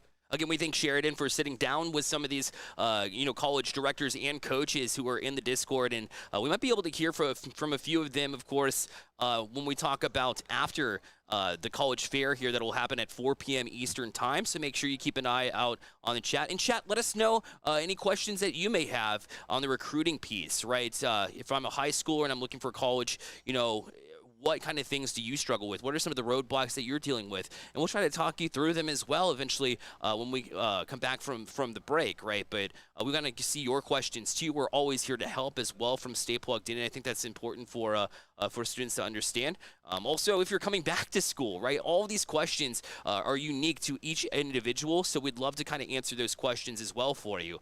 We're setting up the next Overwatch 2 match, so when we come back, it'll be me and Olin here in the booth, and then we'll toss it down to our casters for match 2. Don't go anywhere. You're watching the Stay Plugged In Network.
Welcome back to the Stay Plugged In Network again. I'm your host, Bearlight, joined by Olin. And we have our next Overwatch 2 matchup on the docket here as well. Excited to see the Phantoms face off with the team that we just saw in Deerfield, a high school that's out of Chicago, Illinois, just north of the city, or in fact, it's in the city, just the north side. So Deerfield again from that city, and all seniors in this one. But we're going to toss it over to our casters now. This Old Charge in Orbital down in the skybox. Guys? All right, thank you guys. Excited to get match 2 underway and stoked that we get to see Deerfield again because this team was so fun to watch last game. Or, I mean, Mesmer and Hideo were popping off on a Winston and Genji. Do you think they do that for back-to-back games, though, Orb? I think they. I want to say no, but I'm pretty sure my heart says no, my mind says yes, because they played it exceptionally well. If anything's going to change, it's going to be those supports or the secondary, right? And, you can say whatever you want, Sojourn being so popular nowadays and everything like that, but it really is the Mesmer Hideo composition, right? They just run this battery consistently over and over again. You can tack on a Mercy and you say it's perfect, or even without the Mercy, it still does work. It's nigh impossible to get around this fact that they are very, very strong. So if anything, if Phantoms want a chance, it's going to be somehow breaking this composition. Because honestly, at this point, it's just 100% they're not going to change. Yeah, we know what they're going to break out. Hideo, though, flirting with the Echo pick to start things off here. We're going to be on Lijiang Tower Gardens first off, and it does seem like Hideo is starting to flex that hero pool just a little bit. Waido has been subbed into this game as well on support, so we've got a Mercy pocket, likely for Hideo or Reckless for most of the time here. But let's talk about Phantoms. This is our first look at them. They're going to be running a Lucio Moiro with a Tracer Soldier and a Doomfist. First Doomfist of the day that we've seen. We didn't actually get to see any Doomfist brought out by Royalty to try and challenge Deerfield, but Phantoms have gotten the luxury of scouting Deerfield for one game. Deerfield had the luxury of playing and warming up going into this game. So we'll see who's going to be the better opponent or who's going to be the victor. Is it going to be the scouters or the players who are up to snuff, all warmed up and ready to go? It's who really was able to stick by and just kick some butt here, and so far it does feel like Deerfield again. They have done this before, by the way. They have been this squad that consistently opens up very strong, very nice in those gun duels, and they do it once again, right? Taking 2 very quickly, Reckless with a 3rd, and then Hideo and Mesmer to finish off with 4 and 5, and they take a very quick gap. So Deerfield Warriors saying we're right back on our ish. And on the side of Phantoms, they've got couple of seniors. Terrace is actually a junior. Mundo's a senior on this squad. So, they're looking for a home in just a year or two. If you're Terrace, it's going to be a couple years. But Mundo, they're looking for a home right away. So I'm looking to see what they can get up to on the Cole Cassidy. They're currently the damage dealer for Phantoms. Deerfield, we know that they're a team that's stacked with seniors. They came to play. They're all looking for a home next year, trying to find that program they fit into. So keep your eye on everyone on Deerfield. If you're a recruiter, these players are essentially free agents. They want to find a program that fits them, and they came to play in the first game, Orb, and I would expect the same for this game as well. Of course, the other thing is also the fact that, these are teammates right now. There is a fair chance that they become enemies in the future, which I think is also very fun, right? You get and that's kind of the camaraderie that comes out in some of these community recruitment events. And so I really am looking forward to see what more they can do. Of course, at this point, Deerfield are playing like a seasoned team that's been playing for years on end, right? Just consistently being in the face and being a powerhouse. And right now, Mookie just getting in the face of Therese, and Mystic also falling to Reckless. So Deerfield defending this point in a solid manner. Phantoms were about 60% of the way to capturing. They just weren't allowed to. Oh, and look at Waido making the same kind of plays that Maddie was making just a game ago. Gets the res as well as a kill with the Glock. Little battle mercy action from the Deerfield support. I'm loving how this Deerfield team, it seems like Royalty gave them a little bit more of a run for their money, but we know that Phantoms map 1, a lot of the time it's a warm-up map. You still got to click with your new teammates, and we're kind of seeing them going through those growing pains right now where Deerfield is just ready to rumble in this game. Course, and I don't think it's going to change anytime soon. They're riding the high of the first series, right? They just they went through and played a very close game. This time around, they want to show a lot more of their dominance, and I think that's also something that a lot of players should do. They should know when they have an advantage. When you notice either a skill disparity or you notice you have the flow of the match rolling in your direction, you should feel more confident to push forward, to go for the riskier plays, right? You should never have to worry about oh man, maybe they suddenly start playing a certain way. It should feel very consistent in, oh, I have a better position, so I will continue to press forward. And I think that's what Deerfield did here. 100-0.1. And we're also seeing Hideo and Mesmer make a couple of switches for the first time. They were locked on the Winston Genji for our first set.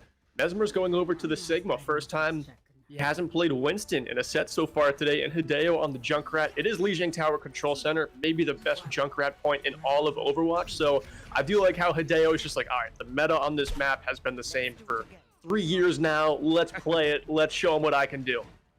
I like it. You know, finally giving us a change up, finally giving us a moment of experience of showing off what else they can do, whether it be in the solo queue ladders or anything of the other sort. Hideo, though, saying, I'm still opening up with that first kill. Reckless slotted on the other end, though, so Pepsi Man with a Reinhardt of all things, if I saw that correctly. Little bit of a change up here from what we were more expecting, and Mookie said, ain't no worry, ain't no thing. Pepsi Man, you ain't gonna do anything of that sort. So very nicely done. And again, first cap of this game in round 2 goes to Deerfield. Mookie's playing so good to open up this game. We didn't talk too much about them in the first set, but just opening up things here on Control Center. Had a great anti-nade to find that kill on the Mundo, and then had another great healing nade to keep Mesmer alive when he was being battered and bruised against Pepsi Man.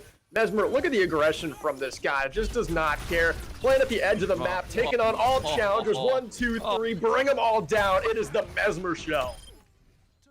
It's not even the Mesmer show, it's the Mesmer slaughter, it's the Mesmer everything, right? The show is the slaughter, it's hilarious. And I mean, Mesmer is just showing off why they are the best tank, at least here on the stream, right? Remember, this is only one group that we've seen so far. I believe there are other groups currently running on the other side. You heard it earlier from Bearlight and Olin.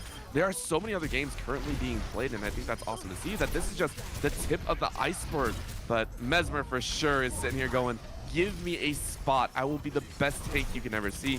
50% and more climbing up here as Deerfield look unstoppable here on Lijiang. Yeah, they're taking control. They're limit testing right now is what we like to call it in esports, where they know that Royalty is a very different team than the team that they're up against right now. They started this game out playing pretty passive, not going for too many insane plays like we're seeing where they go through the choke at spawn. Now it seems like Deerfield is like, all right, we can keep our foot on the gas until we're told to take it off. And right now, the Phantoms have not told them to slow down even a little. Well, they passed like 6 stop signs that all said only go 50, 40, and they're just blazing through it at this point. True. 80% and more. They've been trying to stop, and they just kind of put like a hands up, high five, slap the sign, and keep going. This team, I'm loving just their forward mentality. They're just being in your face, being a constant menace. Pepsi Man now getting run through on that matrix, can't do too much about it. Does get a slam down, is able to pick up 1, but it's only Hideo. And again, on the back end, the team is getting slaughtered. So now 99%. Deerfield are on the cusp of taking this map to 0, and Phantoms are no more than ghosts in the night as Deerfield take map number 1. Yeah, Deerfield is buzzing right now. I mean, we all know what Mesmer and Hideo can do, but I really think that Mookie, who was so quiet in game 1, really came alive that game. When you're up against an opponent that might be a step down from the one you just played, that's when your supports can take more risks. You don't have to play from natural cover the entire time. You can kind of step in and do some damage. But how many times have we seen a Mesmer play of the game? Every single game that Mesmer's played, actually. 3 for 3. This guy is a playmaker. Any recruiter watching just needs to know that Mesmer is going to make a huge difference on your team. If you're looking for a tank, look no further. This is one of those moments that you're just sitting there like, they're going to steal the show. That's it. And at this point, they have stolen the show. The only question is the last spotlight going to be on them, right? This is Mesmer showing up here, and the fact that it's not on Winston, right? The fact that they hopped off, True. They changed up the tank twice, actually, in one game shows an impressive amount of versatility. And it really feels like the team that Deerfield just basically said, hey, look, we're doing great. We're having a great time. Go ahead, show off more what we can do. We don't have to fight as hard. And I don't mean that in any sort of disparaging way. It's just they felt better on this moment. They felt more in control and probably were like, hey, this might fit our composition a bit better now. Yeah, definitely not disparaging at all. I mean, you did mention in game 1, do you like a player who just kind of stays on the same hero and tries to force the issue and just know that that's their best hero? Or do you like the player who chooses to flex onto heroes that, play a little bit better on any certain map? And right now we just saw Mesmer, reached into the tool belt and grabbed the best tool for the map, and that was Sigma in that previous map. So they've shown their flexibility, looked unbelievable on Sigma. I don't think they had any deaths, and they had 2 gravitic fluxes just on control center. So clearly, they're just a nut on tank. Mesmer can do it all, it seems. And for Phantom now, taking a look on their side as well, there were a few moments where we could see those glimmers, right? And I feel it was just overshadowed by Deerfield and Deerfield's dominance. We saw them grouping up. We did see the likening of we have the playbook, the execution's not fully there just now. And I actually really like that, because I think that highlights something that, again, we have all level of skill players coming out here. And the most notable thing that I will say from my time, and I know you have done coaching in the past as well, you know about this, is how far can a player improve over the time of the coaching, right? Because you have, what is it, 3 or 4 years of play. You played in high school, and now you have a couple years looking forward in the future. The adaptability, the malleability, and their ability to intake information and be able to apply it to the game, that's also a huge factor in whether a coach actually wants to pick him up for a team or not. Yeah, and you can learn that level of skill from, let's say, gold to high diamond or low masters in Overwatch way faster than you can learn the skill from like masters to like mid grandmaster, right? That's when it's really hard to teach. It's when you have to practice your aim a ton and just refine those mechanics. But from gold to mid master, even, you just have to hone in your fundamentals. Like when I used to be a college coach, we had a player who was 2300, which is mid gold in Overwatch 1 back in the day, and they improved to literally 3600, which is low to mid masters, just over the course of 1 year. And that's just because their aim got a little bit better, but what they started doing is taking high grounds, using cover, talking to teammates to make plays, just becoming a better team player and a better fundamental player. That can launch you up the ranks.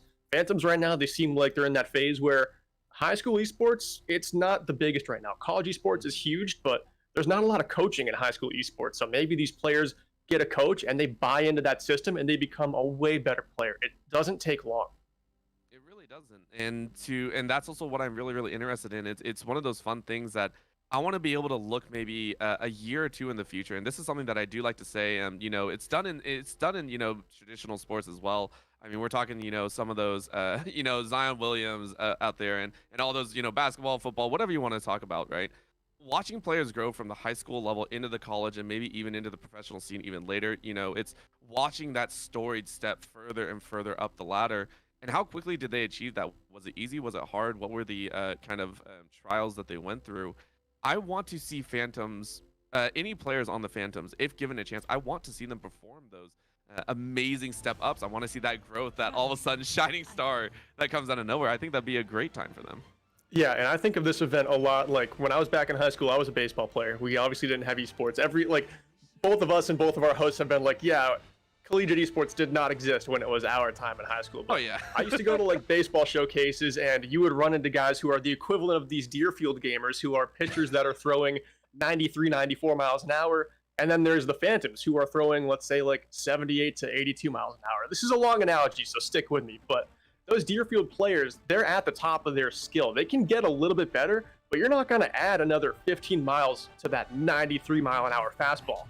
But the Phantoms, over the course of a year with proper coaching, they could add that much to their fastball. They can get up to that Deerfield level, where Deerfield, for them to go up another notch, it is going to take some serious refinement. They could be coachable players. They could shine at the next level and bring it up another notch. But Phantoms, just the fact that they're here in this recruiting event tells me that they take it seriously. So they are probably a coachable player who wants to get better and better. Of course, and we can even see it here, right? They are shaking things up in their own composition here. Very fun time here going into that hybrid once again. Deerfield have been interesting on these, right? The first time we saw them play it, they gave up a lot of ground on their defensive side and only stopped, I believe, right in the middle of that second checkpoint on that payload. So this time around, going to try and be a little bit more on top of things, a little bit more concise, a little bit more clinical after that game number one.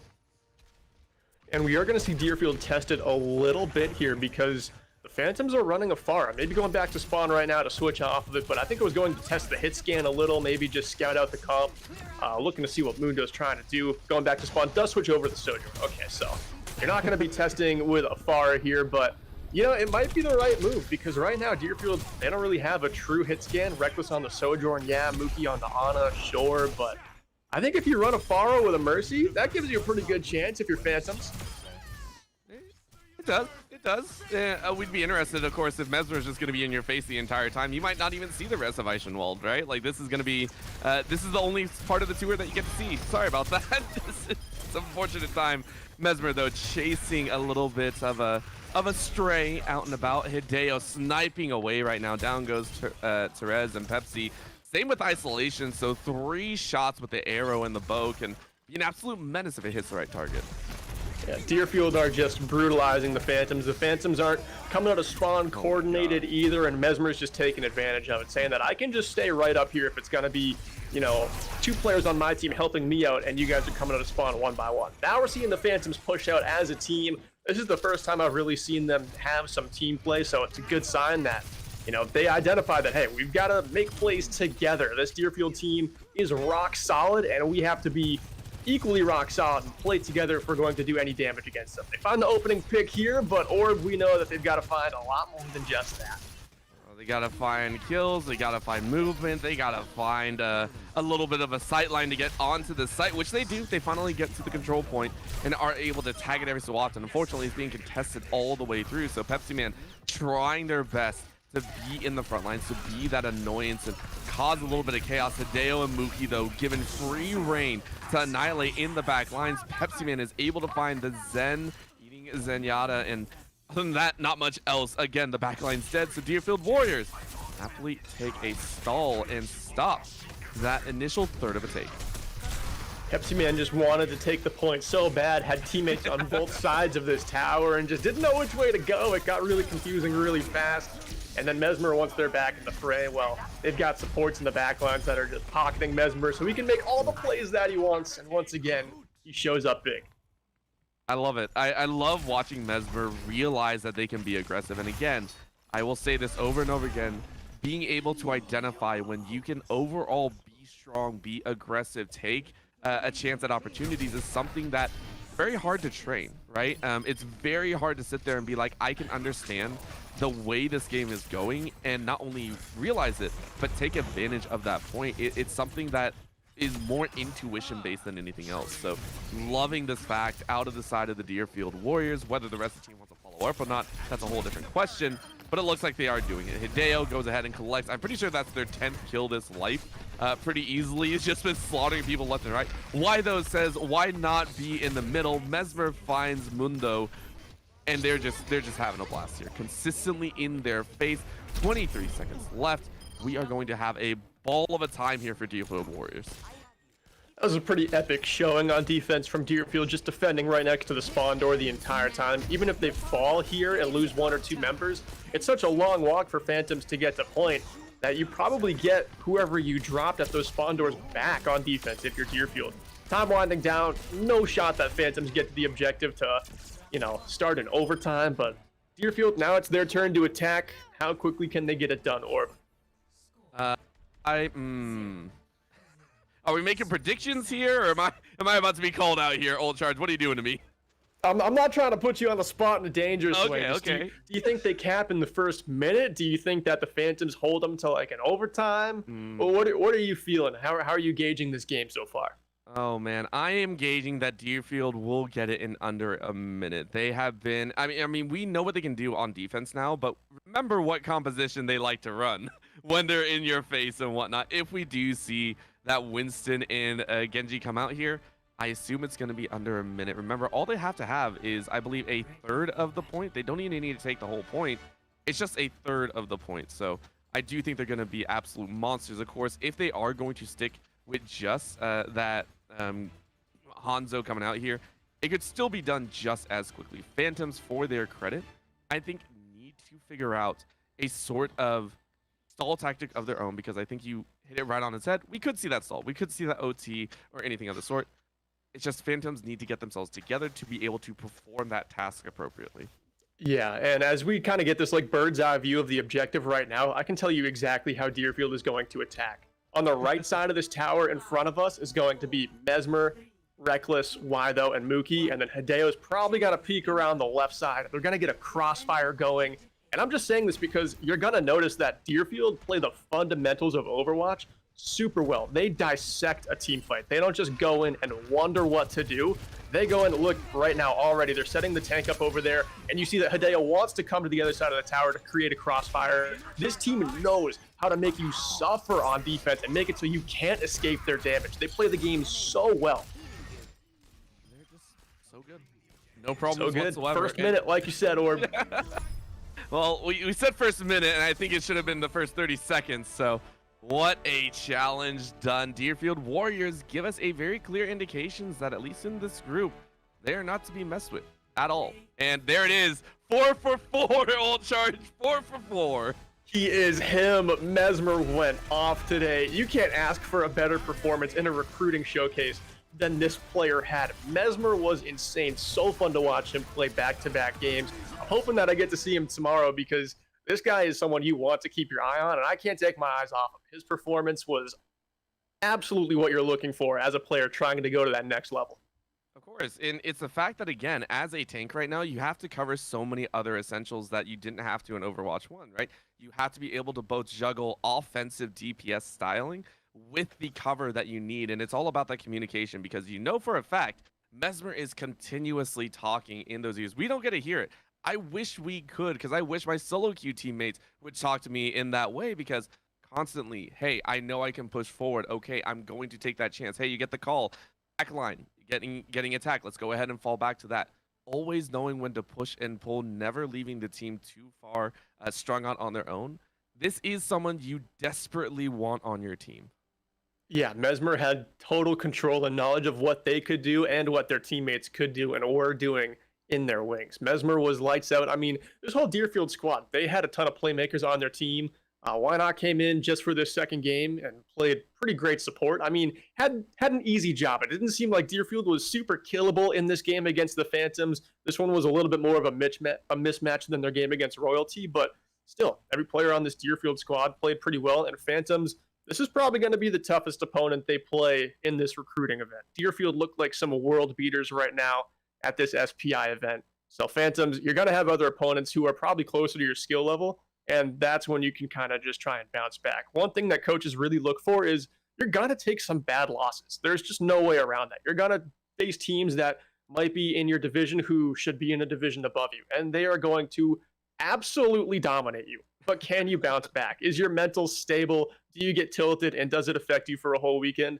Hopefully not. Coaches are absolutely looking at that. Can you bounce back strong from a loss? So if you're the Phantoms, that's where your head has to be at right now. Not only that, what did you take away from the loss, right? There are some talks of people that are like, man, there are some losses where you can't gather anything from, right? It's the loss of just like, it's too overall a beatdown that you can't even learn anything from it. And I will say there's merit to that. There's also merit in that loss had to occur from a certain point. There is always something you can pick, even if it's a little bit, even if it's only a 1%, 2% piece of that loss that you take away, take it.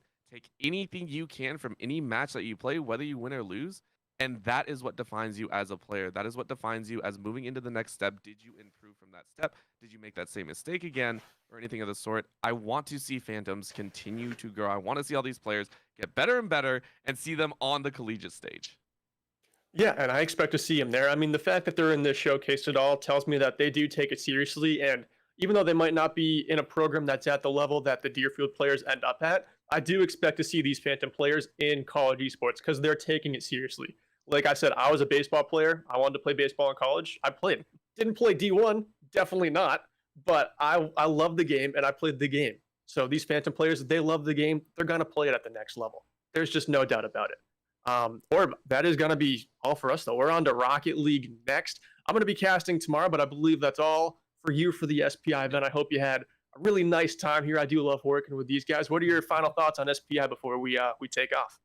I think it's amazing. Again, for me, growing up, I loved video games. But again, when I grew up, in high school, let me just age myself here real quick. This was a time before, we even really had PCs and online play a whole lot. You're looking at the old days of CS Source and everything like that. That is how old I am, I promise you. to see high schools getting in on another field for kids that, aren't into those traditional sports, but opening the doors to allowing kids to be able to express themselves and find other avenues of success, I think is something that is phenomenal that Stay Plugged In are trying to do. So I 100%, I'll be watching. I might not be casting, but I'll 100% be watching and supporting everything that goes on here.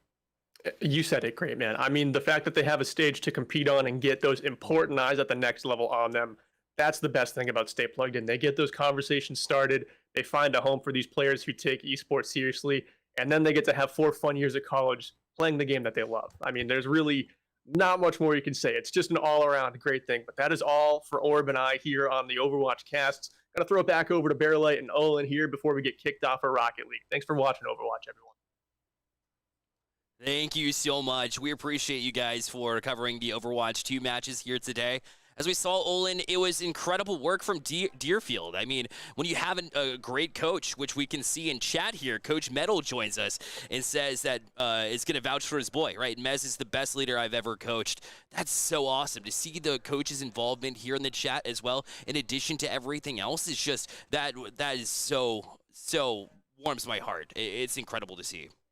Absolutely, yeah. You can just see the passion shine through, and Mez leading the charge on what seemed like a Deerfield speed run of Overwatch 2. That was incredible to watch, and he's definitely, writing his name at the top of the whiteboard for recruits on a lot of college programs, I'm sure. Yeah, Mesmer, the captain of this squad, and obviously showed that leadership too, and the no tilt, as Coach Metal says. So for any college coaches watching out there, I mean, that's a suggestion there, right? Yeah. Obviously, there's so many other players too. We have 30+ channels here. Stay Plugged In, Carry2College right now running live. Some of those games here in match 2 for Overwatch on the main channel. We have Rocket League going on as well on some of those B streams, if you will. I say B streams, but they're B through double G streams. Yeah. Checking those out. A lot of them are wrapping up, though. As we said, we'll have the college recruitment event happening. I say that. It's in the Stay Plugged In player Discord server. We're running the college fair as we speak right now, so that's going to be happening here in the next 10 minutes or so. Yeah, no, students are going to get a lot of opportunities right now to speak to colleges. The Overwatch players coming fresh off games, and so they have a lot of in-game talks to have. Coaches maybe asking about what were you thinking in this situation, just kind of surveying the field and getting to talk with the players hands-on. Awesome stuff. Overwatch 2 will continue tomorrow as well, so make sure you tune in at the same time. The coverage of Overwatch 2 in that bracket will be happening at the same time that it happened today, aka 2 p.m. to 4 p.m. Eastern Time. So make sure you tune in for that here on the main channel and the multiple different channels as well. Exclamation Point Guide will be available tomorrow, which will have the games specific to the channels that exist for tomorrow's games as well, but that will be launched about an hour to game time as we figure out which events land where. So, Olin, your final thoughts on Overwatch 2 before we transition to some of the interviews we have lined up here for everybody here in chat. Competition is fierce. Deerfield made their mark, and they're here to play. To the other teams out there competing, study, watch them, try and counter Mesmer as much as you can. The healers also, can't leave out the healers. They were playing incredible support. Sorry, not just healers, support. But no, a lot of competition out there, a lot of action still to play today and tomorrow. It's going to be fun. It absolutely will be. One other thing that I noticed about Deerfield is they showed up. That wasn't always the case. We said being on time, number one, is definitely helpful if you're a gamer out there and looking for these esports collegiate opportunities. That's number one. What they look for is timeliness, right? Be there when we need you, right? When the time says you want to be there. Not only that, but early so that you can prepare as well. That's a big thing that I think some of the players may have missed the mark on. A lot of majority of these players here, they were able to do that. So it was great to see that too. We're going to take a quick break here, and when we come back, we have a lot of interviews lined up with some of the coaches that are attending today. You don't want to miss it.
Welcome back to Carry2College on the Stay Plugged In Network. Again, alongside Olin, my name is Bearlight. We just wrapped up Overwatch 2 on the mainstream side, but that'll continue as well. Exclamation point guide in chat. And if you go exclamation point guide, click that link, you can see all the matches still playing out. We've got Overwatch 2 matches still continuing alongside Rocket League, which we will feature next on the mainstream. But until then, we have a bit of a break from the competitive aspect of things. Olin, we have the college fair going on now, a time designated for these kids to talk to colleges. Yeah, and we've hit on it a couple times, but just a great opportunity for students and colleges alike to reach out to one another, grow a relationship, and kind of break that ice barrier, I guess. You know, it's a weird phrase, but we're rolling with it. The ice barrier, like Sage? Is that what Yeah, there you go. Yeah, Valorant's Nice. a couple weeks away. I'm just getting ready. You got to get prepped, exactly. And Right. oh, No, man. but yeah, it's just a great asset for anyone to have that's interested in collegiate esports, competing, whether it's production side, social media, so on and so forth. I love it. Awesome stuff. Well, we're going to go ahead and show you some of the tips as far as how you can approach colleges during this time. So students, listen up and listen to Sheridan, who's going to share her tips as far as what you need to prepare in order to talk to these colleges. Check out this video. We've got you covered on everything you need to know about this esports recruiting event. The College Fair is a great opportunity for you to introduce yourself to a lot of college coaches as well as learn about a variety of esports programs. The College Fair will take place during the Carry2College recruiting event, and every student is highly encouraged to attend. It will be held in the Stay Plugged In Discord, and every school in attendance will have their very own voice channel to talk to Carry2College participants throughout the event. Be prepared to talk about yourself and ask questions. The College Fair is a two-way street. It's an opportunity for coaches to learn about you, but it's also an opportunity for you to learn about their programs.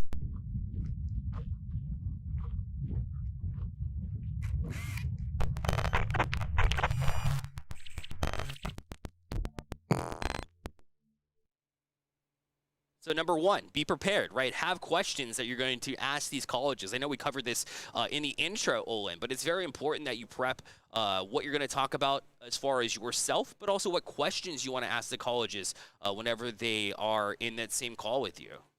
Yeah, definitely. And to be brutally honest, the more questions you ask, the more I'd argue impressed the coach is going to be, and how interested and dedicated you are to making sure that it's the right fit for you. That's right. And in addition to that, it's also if you're talking to this college, and nobody's ever going to turn the cold shoulder, right? So even if you're a silver player, don't feel intimidated. Like, I can't go and talk because, as a player, I'm not, effective enough on the pitch. First of all, that's the wrong mindset, because there's always room for improvement, number one. But number two, what else can you bring to the table too? These programs need leaders. These programs need coaches. Maybe somebody who can see the field very well, or even just production too, casting, being able to know the feel of it, even production, right? Putting together these cool videos. You may not be in the montage, but maybe you put together a montage that brings eyes to the program. You can be so effective in all these different ways. Yeah, we hit it on it earlier. The more associated you are with the program, and the more assets you can bring, the more valuable you are. And so whether it's just familiarizing yourself with Premiere Pro or Photoshop, or knowing how to operate a Twitch live stream, it just keeps building and building. And like we had hit on it earlier, the more impactful you are to a program, the more you're going to be sought out for. That's exactly right. Well, we had Sheridan, one of the representatives here from Stay Plugged In, which you just saw and got to witness there. We had her sit down with some of the college coaches. So we have 3 interviews lined up for you here during this segment while the players are connecting with their coaches. And a lot of this is the details of what you would need to know when you're approaching these college coaches as well. So it still has those same concepts. The first one is going to be Dylan Gentlecore of UWRF, and that is the University of Wisconsin. And there you go, River Falls. Yeah. So River Falls, the University of Wisconsin, River Falls. Let's see what Dylan had to say with Sheridan as she sat down with him prior. Hello and welcome back to Stay Plugged In. My name is Sheridan, and today I am here with Dylan Gentlecore, the Esports Director of University of Wisconsin, River Falls. Hi, everyone. My name is Dylan Gentlecore. I'm the head esports coach at the University of Wisconsin River Falls. We're a varsity esports program that also supports our student club as well as campus recreational offerings such as open rec and intramural tournaments. Our esports arena is equipped with 26 computers as well as 3 TVs with PlayStation 5s and Switches at each one. So we're looking to fill large rosters in pretty much every title. Tell us why your school is attending Carry2College. So Carry2College is always a great event for us to attend. I love to get out there and get actual footage of players in real time, watching them live, seeing how they handle the situation of basically being on the big stage, right? Knowing that the eyes are on them, that college coaches as well as their peers are watching them and they're expected to perform. So I think when you have that situation of students being able to genuinely show you their mettle as well as the pressure that's on them to perform simultaneously, as well as the fact that between matches or before or after, we have access to the students to talk with them to get their perspective and feedback on how they did on that day, what some of their goals are for the future in terms of academics and competition in college. It makes it a really high value event for us at River Falls. What advice do you have for students who want to put their best foot forward in approaching coaches or directors like you? I would say, for one, in game, make sure that you're not only doing all the little things to make yourself look good. I think people really want to hyper focus on their own performance, but also make sure you're doing the things that contribute to team success, right? And not all of those will be reflected on the stat sheet, but they do show up in the eye test. And when we talk to you and your teammates afterwards, it will come through in the way that you discuss how you felt about your play in your matches. So make sure that you're really focusing on your ability to demonstrate your skills as a team player. Your personal skill that can be showed off in so many other metrics. We can look at solo queue, we can look at the API data that's available, but for the most part, your ability to show off what you can do in a competitive environment only really takes place at events like this. I would say on the flip side, out of game, as you're talking to coaches, make sure to talk about your intangibles and your experience, the background that you're going to be able to bring. If you competed in amateur teams, if you have experience managing teams on the side, if you played for your high school team, if you have coaching experience, if you feel like you are someone who talks a lot and is local in game, or is more of a person who tries to create a good team environment. Those are all really interesting facts about yourself that we want to know about you, and it helps us understand what you're going to contribute to our program besides raw mechanical skill or maybe the ability to pop off every once in a while. Can you speak a little bit about those traits that you mentioned? Yeah, for sure. So first off, I already kind of mentioned it, but we look for traits related to leadership. So if that means you have managed or coached or served as team captain or IGL or shot caller for a team before, we definitely want to know about those experiences and how you managed working with other players and peers, especially ones around your age or even older. It can be really difficult sometimes, right, for these young students to take on a leadership role and serve not only as authority figure, but also someone who greases the wheels and keeps things going smoothly, right? I always talk about leadership primarily being a position of service rather than authority. So making sure that we can see, yeah, you can step up and take charge, but you're also someone who does what needs to be done, make the sacrifices to make the overall team environment better and put your teammates in a position to succeed. I think outside of those leadership skills, we're looking for people who are really committed to esports as a whole. Right now at the collegiate space, we're always seeing which of our players are interested in doing more than just competing. Are they interested in being part of making content, whether that's on camera or off camera? Are they interested in the aspects related to social media management, streaming, casting, all of those little things that help build up the program? Of course, we want dedicated people to do that at the collegiate level, but we're also looking for players looking to double dip and get experience across the board and potentially look into non-playing pathways into professional esports. And where can people go to find out more about your program? Yeah, for sure. If you want to keep up with what we're building here at University of Wisconsin River Falls Esports, feel free to follow us everywhere at UWRF Esports. Doesn't really matter the case sensitive, right? So UWRF Esports, Twitter, Instagram, Facebook, YouTube, Twitch. We're out there. You can also find our Linktree /UWRF Esports, and that'll connect you with everything that we're doing.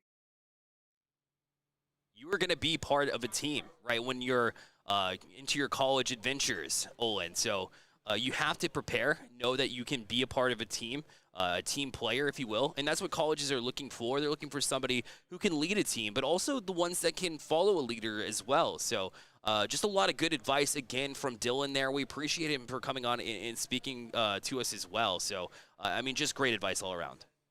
Yeah, one of the greatest minds that I've been able to associate with while at my time at Spin, and just really insightful. And yeah, like you had said, a lot of positions in an army, right? Every single person in an army has their role, and you're just looking for the person that's going to best fit that role.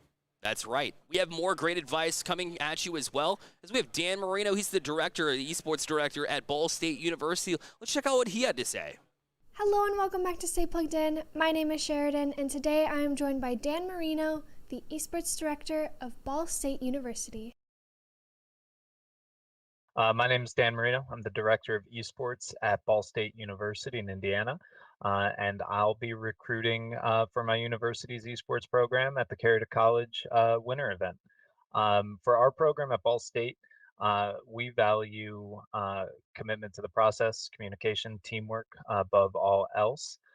So I'm excited to get to see those players display those traits, and we'll be there at the winter event.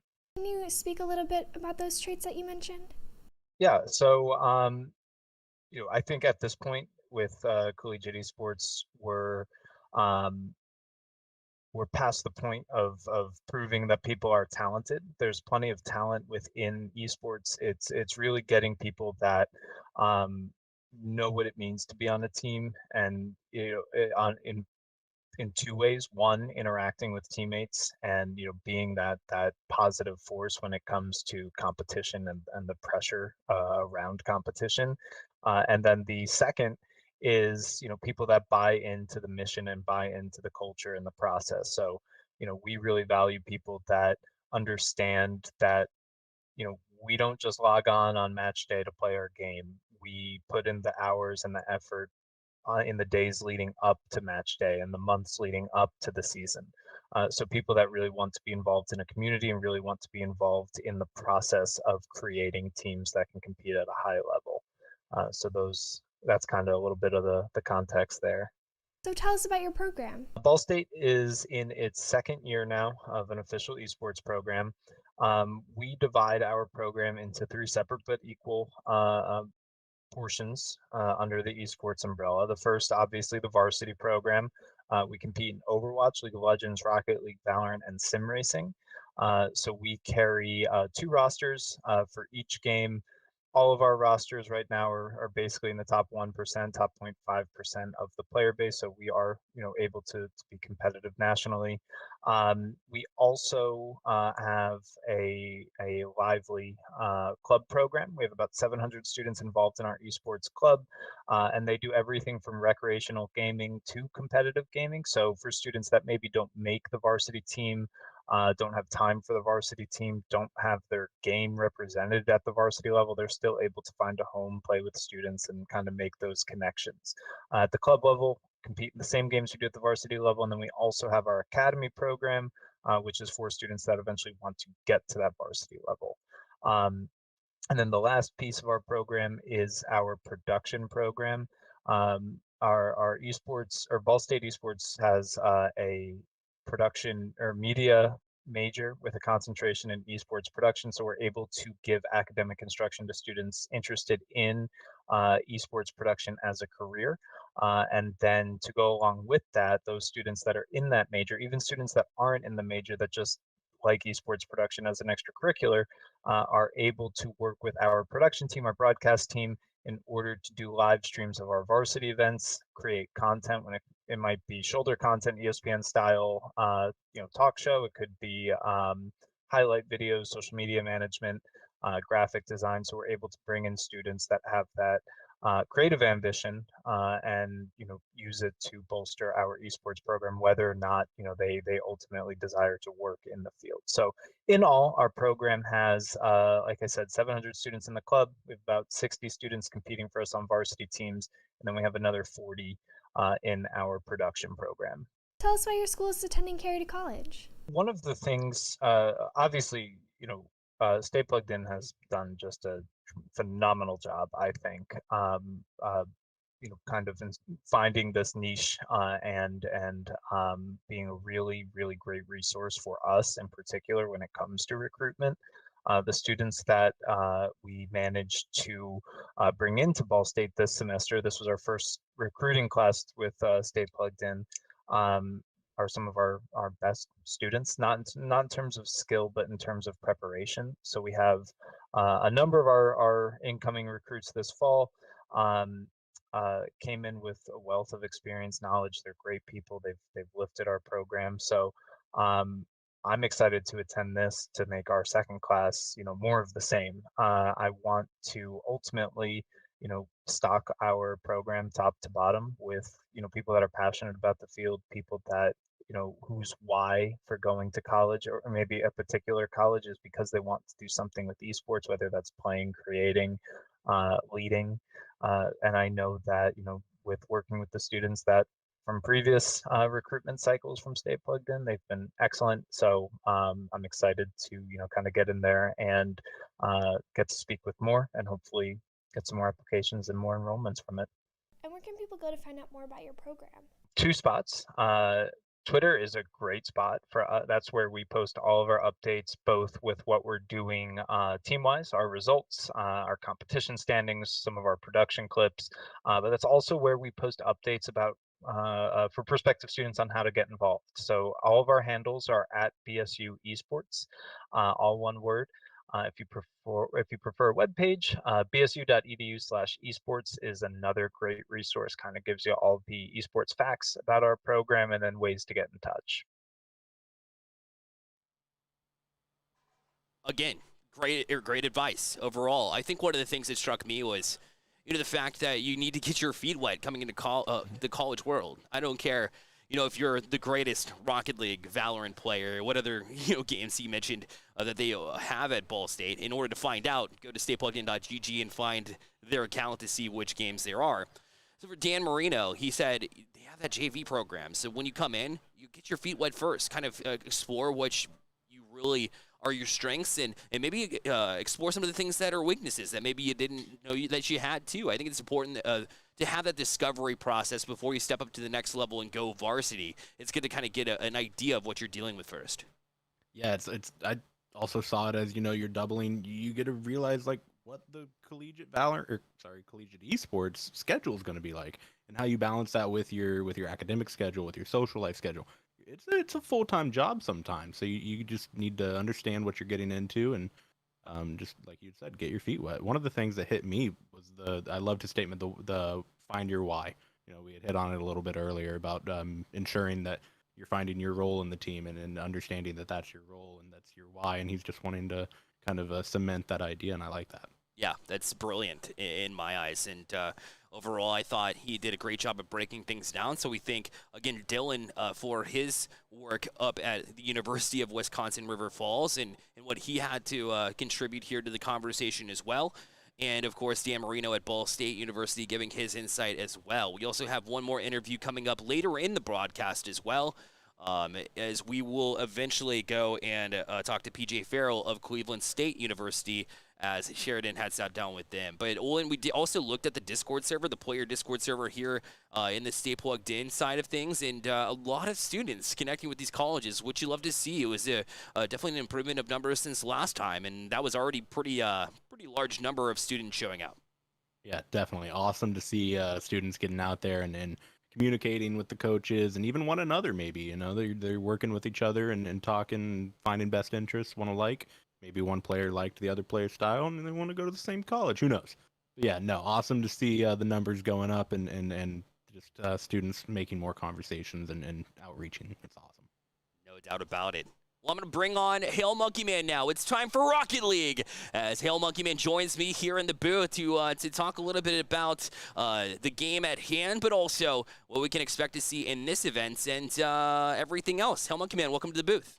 Hey, thank you so much. You know, like the great Dan Marino once said, there is no defense against a perfect pass, and you just passed it very well over to me. So thank you so much. But we're looking at some awesome Rocket League coming up, right? This is recruitment. This is good students. This is talent that is brewing. And you know, when there's a good brew, you want to be able to find you know, the best taste. And sometimes that's just in the mix. So especially with all these potential students ready to find their home at a new collegiate just prospect. Yes, and also familiar names, by the way. I know you know a little bit about Resinal. He's teamed up with Tide. He's been around the Stay Plugged In site for a very long time. All the events that we host, weekly tournaments, right? He's also been to a lot of these Carry2Colleges and has finished very close to the top. In fact, I believe he's won a Carry2College, if I'm not mistaken, or if not, he's been very close. And this is a good shot here with Shootaz. He's lined up with Tide and Indigo for this one. It should be a very good matchup as Game 1 kicks off now.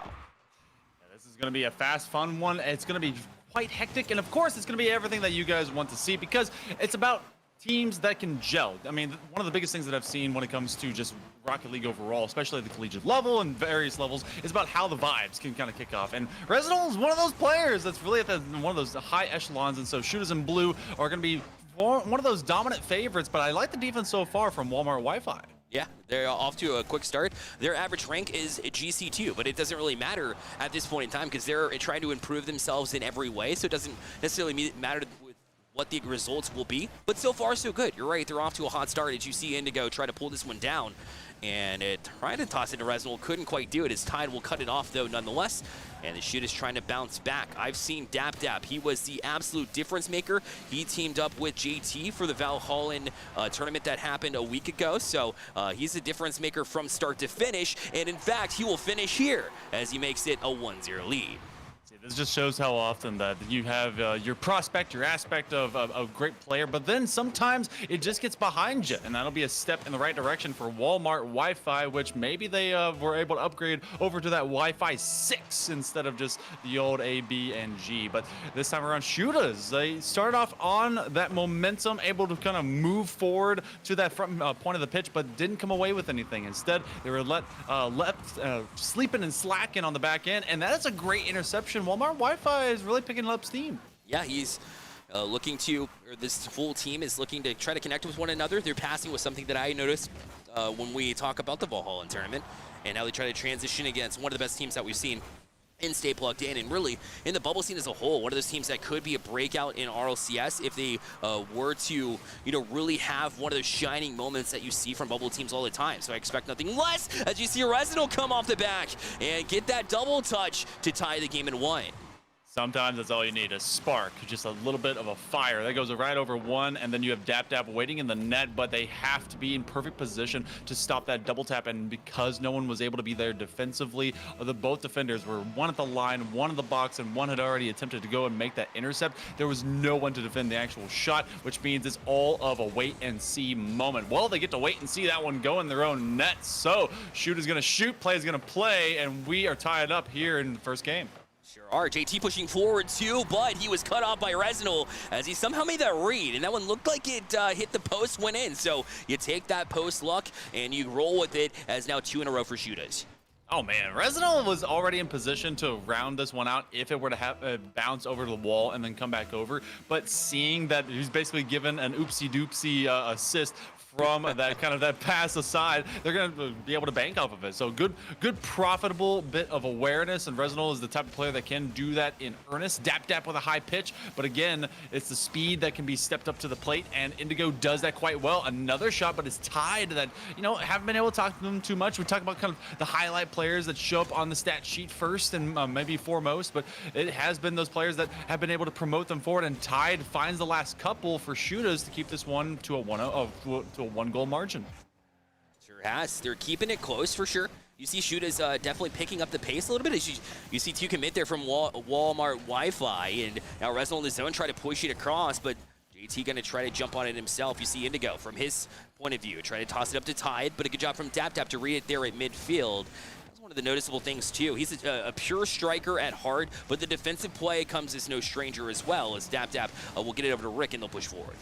Yeah, you have to be like that. Head on a swivel. You cannot be role oriented. Maybe when it comes to teamwork, being the captain, being kind of that person that keeps everything level, and that's something else that also falls into collegiate programs as well as just teams being able to kind of develop their players. But when it comes to Rocket League, you gotta have pretty much every skill set, because you'll become a defender, you become an attacker, you become a midfield man, and it has to all hit in different rungs. Indigo will be waiting on Tide and Resinal to connect, and they will actually punch up. That's very confident. They're looking for a double. Oh, it'll fall just wide. Oh, that's unfortunate. We've seen Indigo hit that multiple times here at the Staple Acton. Just not that time, but that's okay.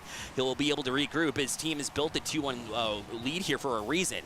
And right now, taking it to his advantage, his Tide will be high on the wall. We'll try to bring it back down with the flip reset, or Rick will try to challenge, hold down. JT not able to touch anything on that, so Resinal will pop it deep, and now we'll chase as well as Rick to the corner now. Resinal gonna call off Indigo. He's got Tide right there in the slot. Great shot from Tap Tap to tap that one away. 1 minute remaining. Shooter's been able to maintain this. They may be able to build upon it. A shooter does come through, and this one very slow. It's just hanging like a beach ball on a windy day, and no one can be able to get out of the box. They go for one. Resinal looking for the ricochet, and then they pinch it together. All hands on deck and batten down the hatches because the ship has some holes in it, but they are still floating. That is going to be off into the box as well. It's a bit awkward, but Tide, when things are worrisome, is able to give some more confidence to shooters defensively and offensively on that strike. That was impressive. Tide just rolled with it. Dab did a good job to toss it a little bit wide there on the side, but look at Tide from the back wall in an incredible angle. JT couldn't quite get the defense there, and there's no way you can defend it when the velocity is that high. Especially just a on-the-fly, hey, let's get this quick passing play going, boom, boom, done. And Tide is trying to get yet another one that is going to be Dap that finds another defensive stop. But with 20 seconds remaining, we have been all offense most of the time for shooters. They started the game with it, trying to end the game with it. Walmart Wi-Fi was able to find at least one choke point where they've caught them lacking on the back corner. But otherwise, it's kind of a runaway train right now here in game number 1 in late term. They will get at least one more possession, but there's just not enough time on the clock. We're gonna have to work to game number 2. This one's gonna go over to shooters, and it was pretty dominant at the end, pretty flashy too. Yeah, exactly.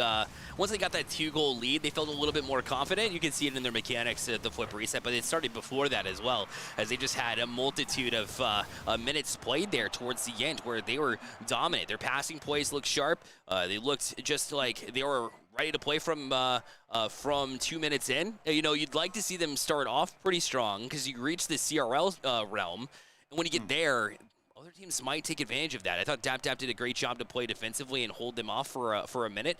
Rick and JT actually stepped up and really played behind him, and so they had a strong start themselves. But I do think the better team won in game number 1, but that doesn't mean that necessarily Walmart Wi-Fi is going to go away. Yeah, no, we often see the team that is ready first to simply pop off and go into that first game. It could be a 7-0. Coaches have seen that all the time, and it's kind of a wake-up call to teams to really step up to the plate, get into that speed difference that can exist. But this time around, it definitely seems like there's adaptation for shooters to just kind of control the game. We've seen teams be able to adapt to their opponent over the course of a series, and luckily for us, these are still best of 5s to be able to determine who the top 2 squads are coming out of all these groups going into bracket play. And Resinal showcasing they can be able to take shots. Same to be said of Dap for Walmart Wi-Fi, and I love the defense that we saw out of both JT and the rest. It's a matter of making sure that you can enhance some of that extra pressure. Dap had 4, all those awesome shots, and the rest need to be able to, have more than a goose egg. So let's see if they can be able to kind of find the more of that in the same. Oh, is this one of those dreaded bots just hanging on the box? Oh no.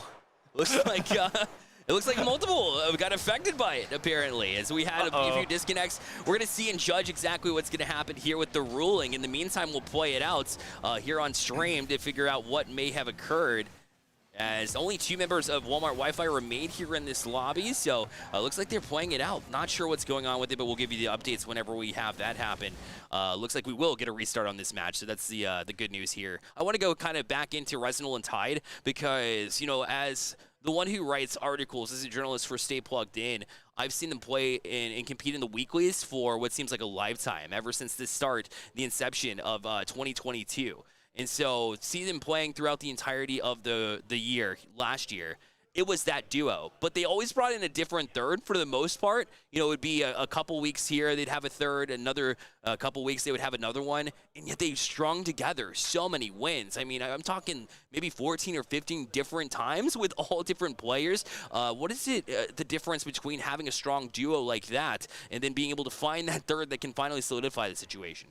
I feel like there's adaptation when it comes into a cerebral level. You have just kind of this innate chemistry with at least one other person, and you're looking for that third that either is confident enough to kind of step up between, and you can have that 1-2 rotation, or maybe to even just have that magic moment where they look at you. You know, cars can see each other. It's real. Disney's shown it. The movie Cars has shown it. They talk to each other. Not a sponsored stream, by the way. Yeah. Yeah, not at all. And it just hive mind your the passing situation to work itself out. But then sometimes maybe they're not so confident. Maybe they're just friends. You want to be able to have them step up, but maybe they step back, and so you just kind of let both Tide and Resinal go to work and then hold down the back line. So I like seeing that development because you're showcasing that you can work into any given system as long as there is consistency, and that comes with long-term development. I mean, if they've been there together, they know, hey, I see him across the pitch with me, I'm good. If he's a different color, like orange and I'm blue, that maybe I start to get a little worried because that was my boy. So I like seeing that, but you also like seeing that if they can get into that same state of mind in a different program, that there is something of development as well as strength to come from overall consistency. I agree completely from start to finish. It was a well drawn out breakdown, and thank you. Yeah, of course, dude. Credit where credit's due. The duo has been really stacked. That being said, remember, outranked in a sense is Walmart Wi-Fi. This is a team that I saw that competed together in Valhalla. So this is a 3 squad that's been playing together for a very long time themselves. And even though they're outranked, they kept it incredibly close. So having that third man, it definitely solidifies the situation. I think having 2 members that can click very well is very helpful, and especially when they play at that level of SSL where they're pushing into the bubble scene. But to have that 3 stack is almost more important. You roll into to qualifiers, whether it be collegiate or maybe even eventually pro if they get to that level. And they've looked great ever since. They took that title for Valhalla, by the way, and so this team is really looking to prove themselves in general, and to have that 3 stack. We've seen it happen before with the Doodle Bangers, where they were able to go and find a spot at Rochester University now. So we've seen that from Stay Plugged In right at the get-go, and another quick start here for Walmart Wi-Fi as they get off to the 1-0 lead, just like we saw in game number 1.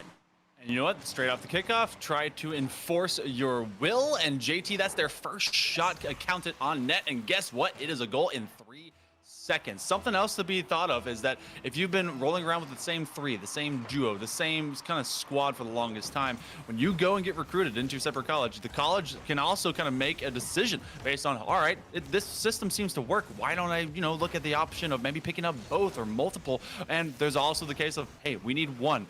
Can you be able to work into a system that we provide and be able to adapt to a new environment? That is a scary prospect, but it's something that, players and students of all different walks of life have to be able to account for. And it's going to be Indigo that's trying to drop it back to someone to come and shoot. Resinal eventually does step up. It falls a bit wide, but they're going to be working from the flanks to try and get this one back into shooting order. And it will try to challenge JT as well, and Tide will be able to get to him. But yeah, you're right. Walmart trying to push out. Eventually, they will get a touch out from Dap, who gets a bump in the process too, and Rick had a chance. But the shot went a little bit wide, and so Resinal now on this counterattack, trying to get that read off the corner. You will get a touch, but it will sit here in center. Indigo kind of threw him off. A bit of a fumble there from JT, but he will recover after all. Oh, that was rough. So JT was floating across from the post to the post, and they had to maintain their flip for so long just to adjust back to the ball, and this has been some very floaty striking. Tide is going to turn the tide and make this one back to 1 apiece, and this was just slow kind of galvanization of their efforts in the air, and what a great double tap again, uncontested, and just goalie hanging around until the shot comes to him. Yeah, from that angle as well, from to that top left corner, which is the only place the defense couldn't get to it, and being able to locate that shot whenever you're at that incredible angle was something else there from Ty. But that setup, recognizing the defense is staying a little bit too far back for Walmart Wi-Fi, to the recognition from Shooters to pass that one, even though it was a little bit slower, it was back away from the wall to give them a great chance, and another chance develops here from Shooters, but it'll be fought out by Walmart Wi-Fi.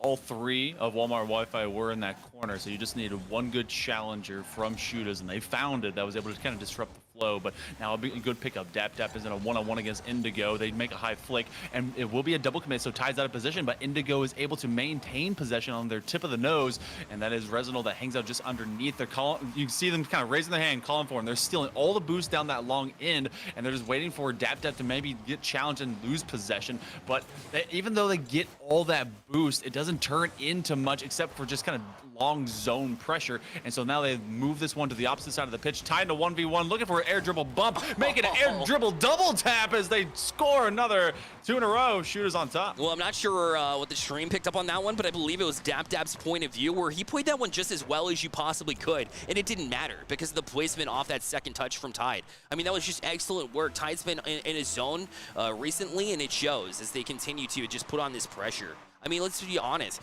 I think Walmart Wi-Fi is outpaced, but at the same time, I think they have their opportunities as well. They can play slower, they can play faster too, but they've gotten that lead early and just haven't been able to hold on to it. Yeah, there's something to be said about getting a first score, but then also building. You don't just have an entire building from one brick. You have to be able to lay multiple, and the mortar in between is the communication and the teamwork that makes it work. What a great save. That one will plink its way off of the opposite side post. A lot of pressure right now, and it's consistent. Shoot as they go to the sky. They force Walmart Wi-Fi to burn all their resources. You see 0 right now for JT, and then Dap's chasing this to the crossbar. Another clever read to force that one from off of his own backboard. I know. They've been really good defensively and in being creative to make these saves. Obviously, that's not in a position you want to be in constantly, but the fact that they can handle it is definitely a good sign. And that's one of the things here that college programs are looking at. You might be outclassed, but this team has no quit, right? They continue to pressure constantly. Even though they seem a little bit outmatched by shooters, it definitely does not reflect in the score department, and that's one of the reasons why. You also saw the adjustment from JT, as well as that save that you just saw in front of you, too, to guard that back wall when Tide's been all over it scoring goals. And now they get bumped out of the way, though, and to go a quick move, and that should be in. It is. He'll tap it in for the 3-1 lead for Shooters. It felt like this eventually had to break. Tide was able to break it in. Rick is just kind of sent back flipping. He goes for the immediate challenge. Indigo is able to turn violence into violence, and they're purple all over. And it was just constant shots and dissecting and diving into the box for Shooters to just kind of contain Walmart Wi-Fi. So maybe the Wi-Fi signal has dropped a little bit, but it is all good. 3 bars apiece for Shooters with a minute 15 remaining. They seem to be right back in the driver's seat. I mean, they're in cars after all. They've been there the whole time. Yeah, exactly. Throughout the game. In fact, 3 of them, by the way. And oh yeah. They push forward as Tide will just keep it away from his net. Gonna keep it high off his own wall. The Dap in recovery here. Good chance from Indigo and a little bit wide. Resinal's just gonna buy some time, kill some time, but JT's gonna kill him. And now out for another demo, a fake. Crafty move there from Dap. He'll tap it past 1. What a slick move there to get past 3 SSLs and make it 3-2 now. Nice little bit of footwork. No one expects just trying to receive. Dap, Wow. he kind of steps backwards over the midfield line, waits for the reception, has a nice favorable trap that bounces right in front of him, and then just wins the 50-50 pacing. That is beautiful. Hey, you're down. You're not out. There's still 45 seconds. This is Rocket League. This is Rocket League. This is Rocket League. There we go. This is Rocket League. There it is. Finally able to get that one, dig it out from basically the goal line. As now across they go. Indigo going to try and settle it down a bit as it seems to get out of hand. Walmart Wi-Fi all over them as of late. And now he's going to miss that touch as well, but not prepared for it was Rick. He was a little bit too far forward. And he'll have to push it forward by the hands of JT now. As Resinal from that back wall, you never want to see him up in the air, especially when Tide's on the other side. On the ceiling, the shot going to be just fought off a little bit by Dap, and they'll have to retrace their steps all the way back here for Shooters, as they just have to kill time. But Dap going to try to challenge now, too. Down to 3 seconds left. They'll have to keep it in the air. It starts now. JT either have a 3-on-1 as well, but a good cutoff there from Resinal, as he'll toss this one high. Tide already up for this one. Rick going to keep it up with a good bounce forward. Dap for the time being. Resinal just trying to get it around them, but they continue to keep this one up. Finally, it's killed down to the ground, and Shooters will go up to match point. Shooters, you could just see the confidence brimming at the top. They're like, oh, hey, you need this ball to stay up? Cool, we'll help you stay up. It's rule 1-0, whatever you want to call it, of Rocket League. 14 shots to 6. Shooters ended up ultimately taking it, and there was a brief moment of hope at the very end. They had 45 seconds remaining, and honestly, there was an offense that was pressing up for Walmart Wi-Fi, but Shooters, they're on match point. It does not surprise me based on how well they've been able to really kind of ramp up their offense over time, and it's still Wi-Fi that has been kind of in chase of that versus being in control. But I mean, when we look at these players, there's so much growth potential, especially when like you have good coaching, good programs to really kind of elevate these players' style and of course game recognition to work alongside other players. I think that Wi-Fi, Walmart Wi-Fi right now, I think their game presence is almost, you could debate whether or not it's a little bit sharper than Shooters, but the mechanics overall are just better, right? For Shooters, their pace, the speed, the ability to get to their rotations a lot faster. And I think that's been the advantage in this one. The reason why these games are so close is because Walmart Wi-Fi, if they spend a little bit more time and continuously grind like you can tell they have been on their mechanics, this team could be very deadly. You could tell their sense is there. You could tell it by the solo effort from DapDap. You could tell by the adjustment from JT on the back wall defensively. Everything seems to be methodical for them. They have great coaching and a great challenge here in the first 30 seconds. The follow-up shot, though, going to go a little bit high, and they could not quite connect at midfield as DapDap could have floated there. They cause a double commit here and causing chaos in the defense of Shooters. You know what? Having all the pressure against them, they flinging themselves everywhere. There really has been some kind of messy defense. It ends up working out as they do send numbers. If you send multiples after a single man in Rocket League, then you better be coming away with at least a good touch, and that is one that does go a very profitable margin in favor of Shooters. And something to be said when it comes to coaching, because you have individual mechanics that is required for the individual themselves to develop it, and you can give them training packs and more. But when it comes to game sense, that is something that can be given to you over time and help to develop just a little bit more mindfulness. And you know, it also is something to look at when it comes to students being recruited. Do you go for the one that has more of the mechanics or more of the game sense?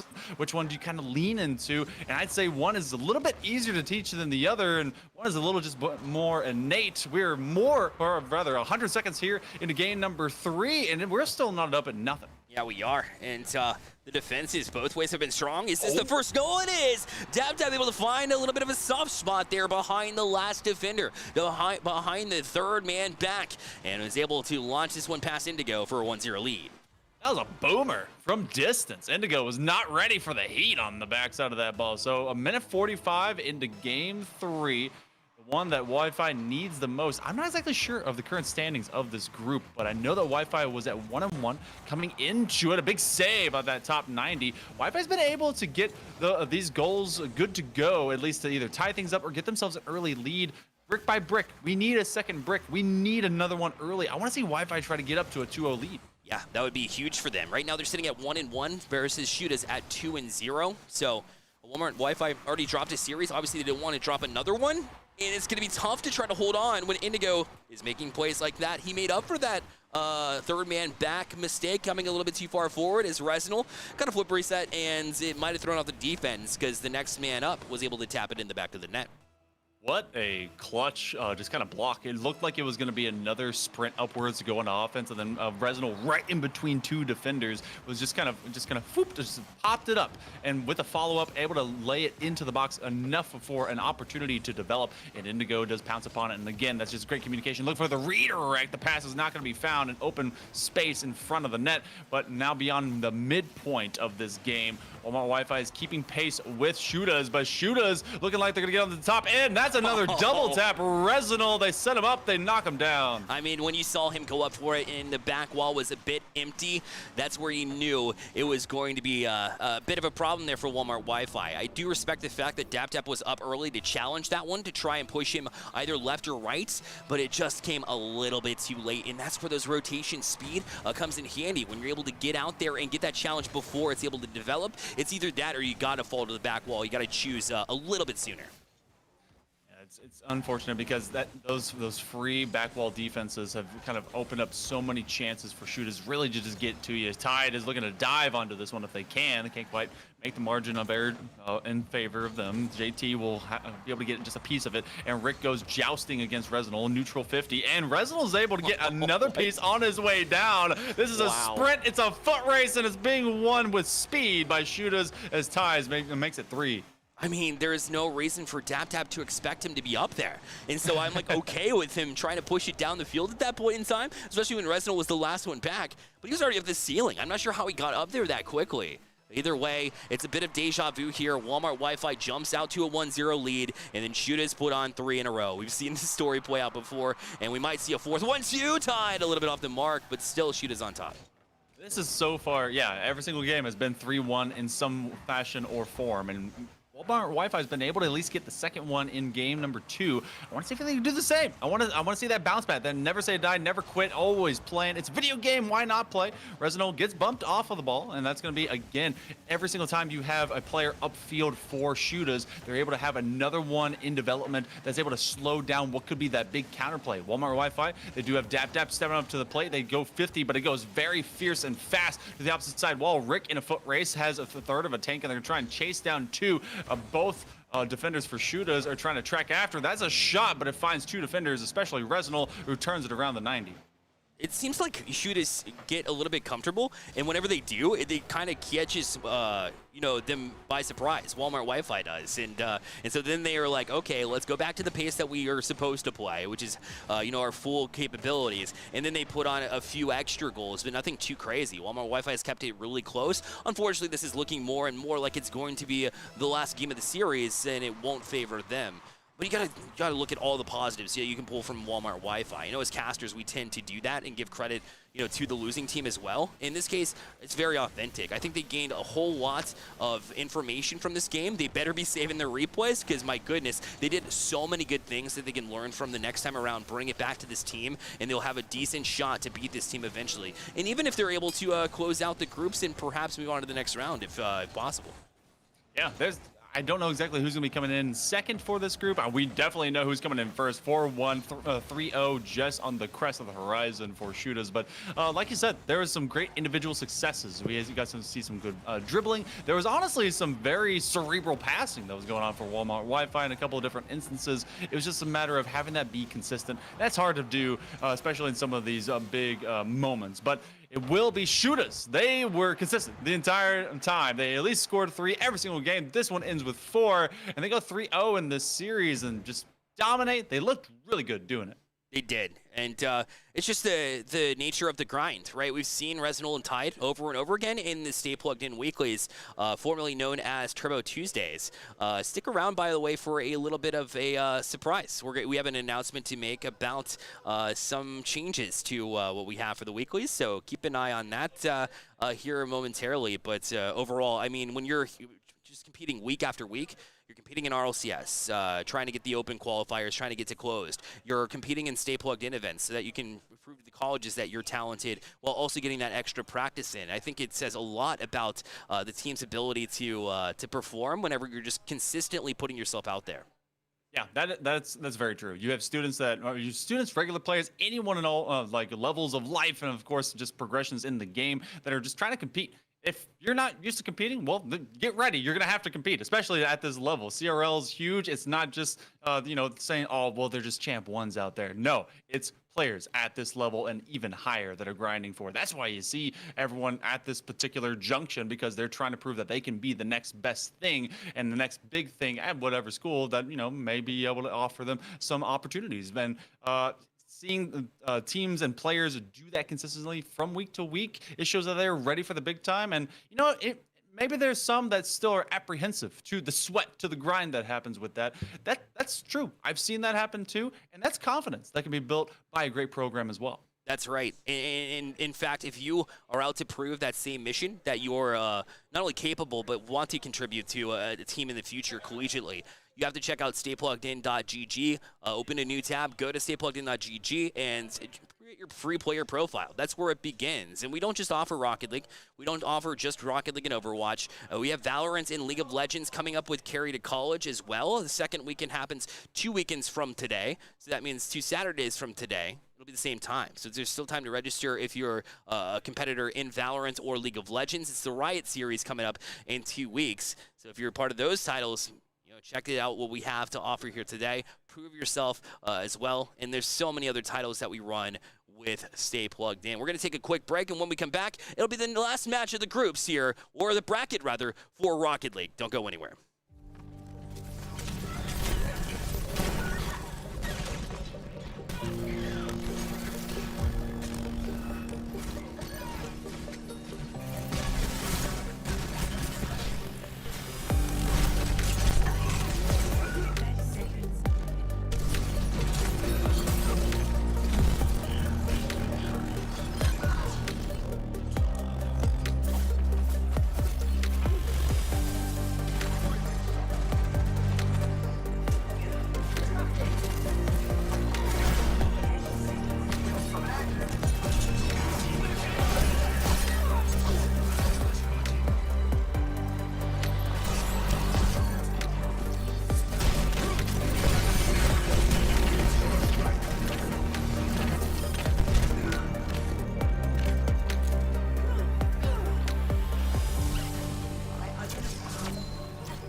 welcome back to Carry2College here on the Stay Plugged In Network. Again, alongside Olin, my name is Bearlights, and Olin, we've seen such an incredible stream so far.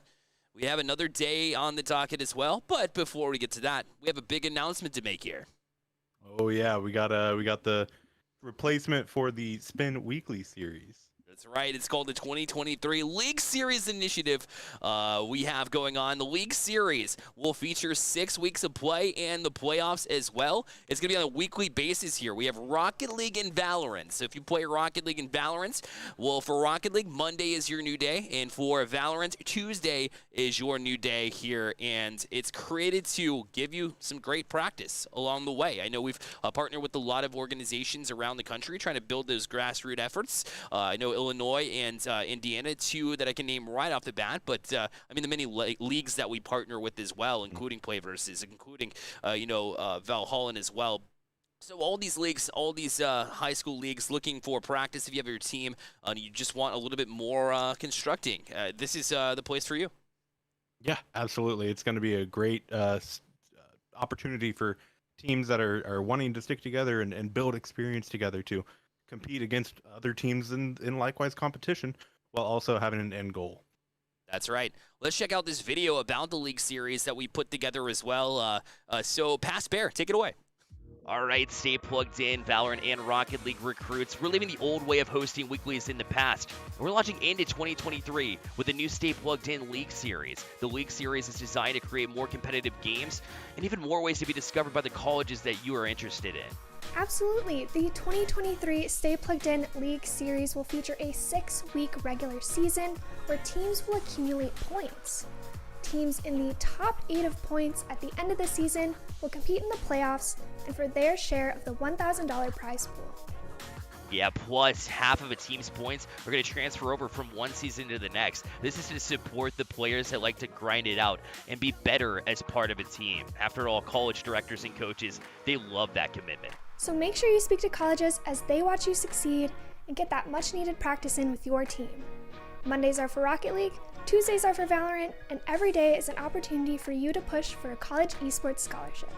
That's right. So the Stay Plugged In League Series begins the week of February 13th. So keep an eye on the events page in the description below. And for registration and full event details, they'll be there as well. Good luck, gamers. Good luck.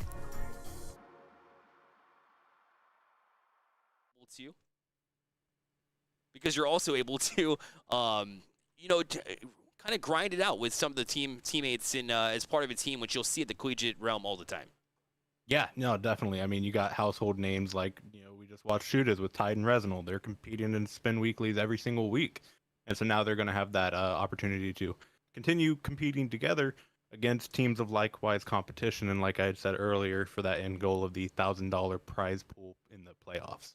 And what's cool about it, too, is you face off with teams that are close to you in points. So that means for you, you're always facing off with competition that's pretty close to your level of play, meaning that you get that great practice consistently, right? So the points are 3 points for a win, 1 point for a loss, 0 for a did not show. And what that does is keep the points close. You also earn points for showing up and grinding. Even if you do take a loss, you're still earning those points along the way. So you get that close competition, teams that are going to be similar to you, and you can grind, and the higher you go. It's basically like a ranked ranking system in game. Yeah, no, it should definitely increase the level of competition as well as just the competitive drive, right? I mean, just me alone, I'd love to compete for $1,000 at the end of a season, and 6 weeks is just enough time for you to kind of get comfortable with that one roster enough to perform at your highest. So that's really right. Excited. Definitely, and there's more ways to be discovered in addition to that, right? Because we track your stats all the way throughout the season.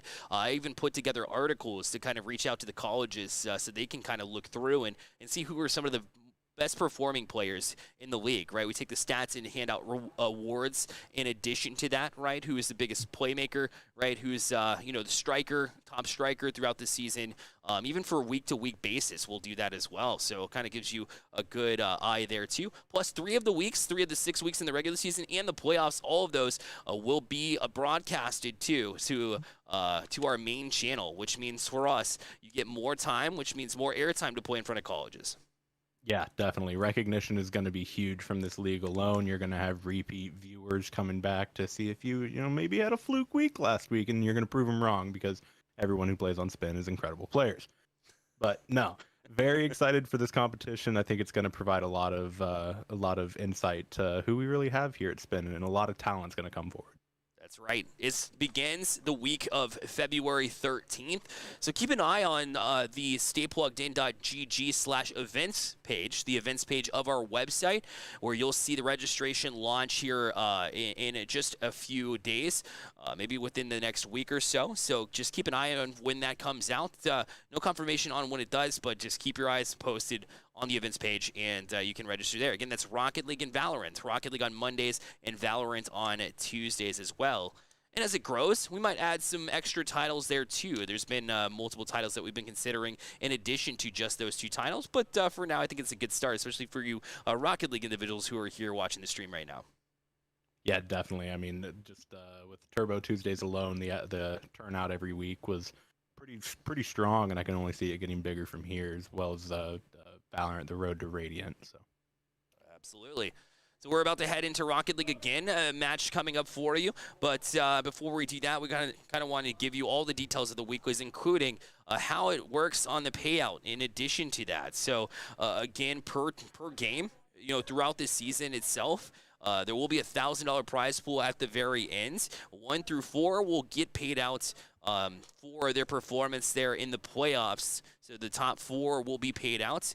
But on top of that, in the weekly basis, $100 per week by just winning that week. Again, it's based on points, round differential, and a rounds 4. So, whichever title you're talking about, the better you perform, you do get paid out accordingly as well. So, multiple opportunities, even into season points. So we're talking if you win the most over the course of the season, or if you're top in points rather, at the end of the season, you get a payout there too. So there's just many ways to earn some money, maybe for some books, in the future when you go to college. Yeah, no, definitely. Like you were saying earlier, college isn't cheap. So getting some scholarships covered and just definitely earning as much money as you can via Spin prize pools is definitely going to reward you in the long run, obviously.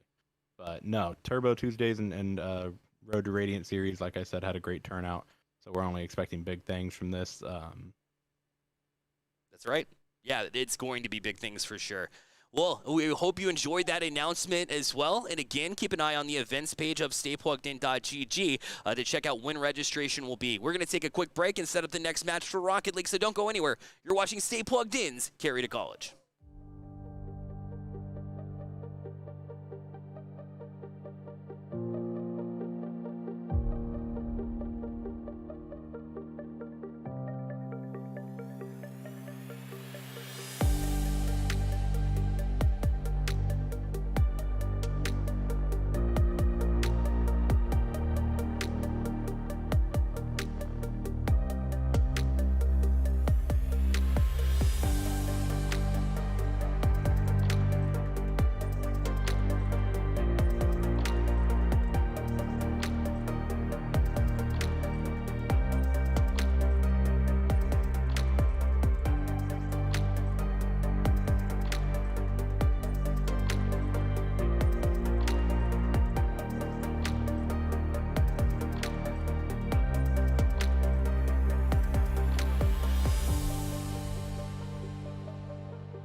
Welcome back to Stay Plugged In's Carry2College here. The winter 2023 version has been excellent for day number 1. Joining me again in the booth for some more Rocket League action is Mr. Hail Monkey Man. Hey, how's it going, everyone? And we've seen some good talent already here, Bear, be it Overwatch or be it the first match of Rocket League. We're going into bracket play, and this is when you get to see some big competitors because we've been able to cut away the half of the competition. So the remaining half is set to join everyone else into the big part. We did have some upper seeds that they get a bye that was shooters and apparently bag chasers, but we're going straight into this one. It's gonna be Nears and Bean Boys, and we're already in game 1. And Bean Boy is part of the CMS League, the Charlotte-Mecklenburg Schools, which, if you don't know, Stay Plugged In from the Charlotte area, we actually know some of these players. So I'll keep you up to date on who's, kind of the players that to look out for. One of is definitely Skimmit, is he's got that skill. And Barris, the MVP of that league that we ran not too long ago. So watch those two on the end of Bean Boys, but Nier is going to try to challenge them too. Although this one is right off the bat, Ruck's trying to challenge him as well. Barris holds off, couldn't quite connect with that one too, but from the back wall, it'll be Nears with their first defensive stand. Skimmit trying to get another passing play, and that one's almost immediate, just slightly off time, but Rux was there to at least get a touch onto it from the top of the box, and this has been some early pressure for Nears as they've played very near to their goal line. That one will scoop its way all the way to the side wall, and very fortunate that that one doesn't otherwise fall its way more lethal into the box. This one has been a cavalcade of pressure, though, as there's consistent just barrages being pushed up by the Bean Boys. And another touch to try and settle down, and they push down for a split second, but Skimmit gonna push it right back in as Rux tries to challenge the back wall, but Gamer Gabe able to get to that one. Gamer Gabe actually been featured as one of the casters in our Stay Plugged In network. To see him on the pitch is a little bit different too, but it's pretty special to see somebody familiar here on the other side. It's always nice, you take your game knowledge and you can be able to do what we do and maybe even say a little bit better than I can say it. How do word quickly? I don't know sometimes, but these guys are also showcasing that they have the ability to get behind the buttons and the sticks to do cool tricks that otherwise we get to describe in real time. 2 minutes, by the way, in terms of time, have been bled off this clock. Rux leaves that one alone, and Claymore nearly comes in and sets off a big boom, but we're still even at nothing, and this has been a trade of tides and pressure as Nears is setting themselves up for some good offense. Yeah, and for Bean Boys, that would have been a tough one pill to swallow if they would have allowed Nears to get the first goal, as they've had a majority of the pressure, like you mentioned. To let one in would have been a little bit difficult. But it's still 0-0, locked and loaded here, about halfway through of game number 1. Skimmit going to try a challenge and cause some chaos in the corner, but unfortunately will block his own man in Ruggs. But a demo from Gamer Gabe on the way out to try to free up some space from Nears, and it'll work at least temporarily until it falls to Barris. He'll play it right back in.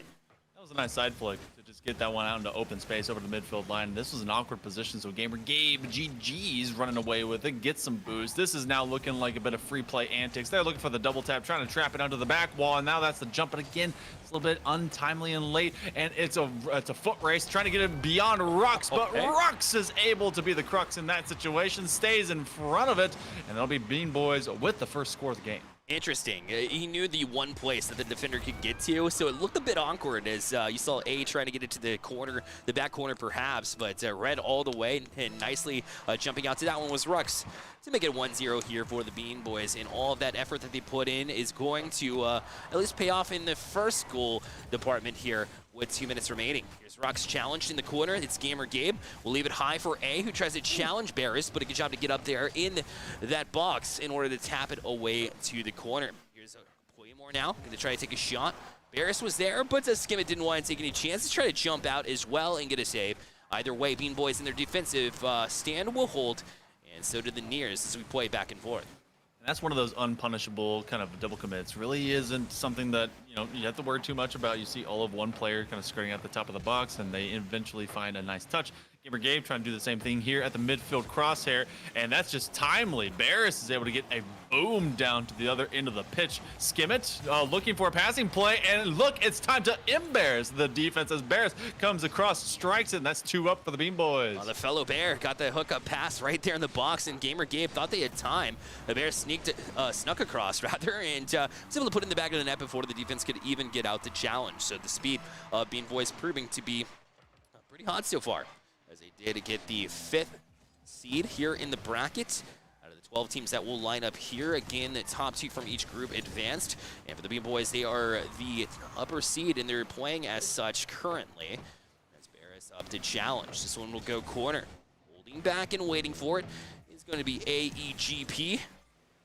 Will leave it for Gabe, trying to get that touch off the side wall. He eventually gets it, but so does Skimmit as he gets the read to push it back out.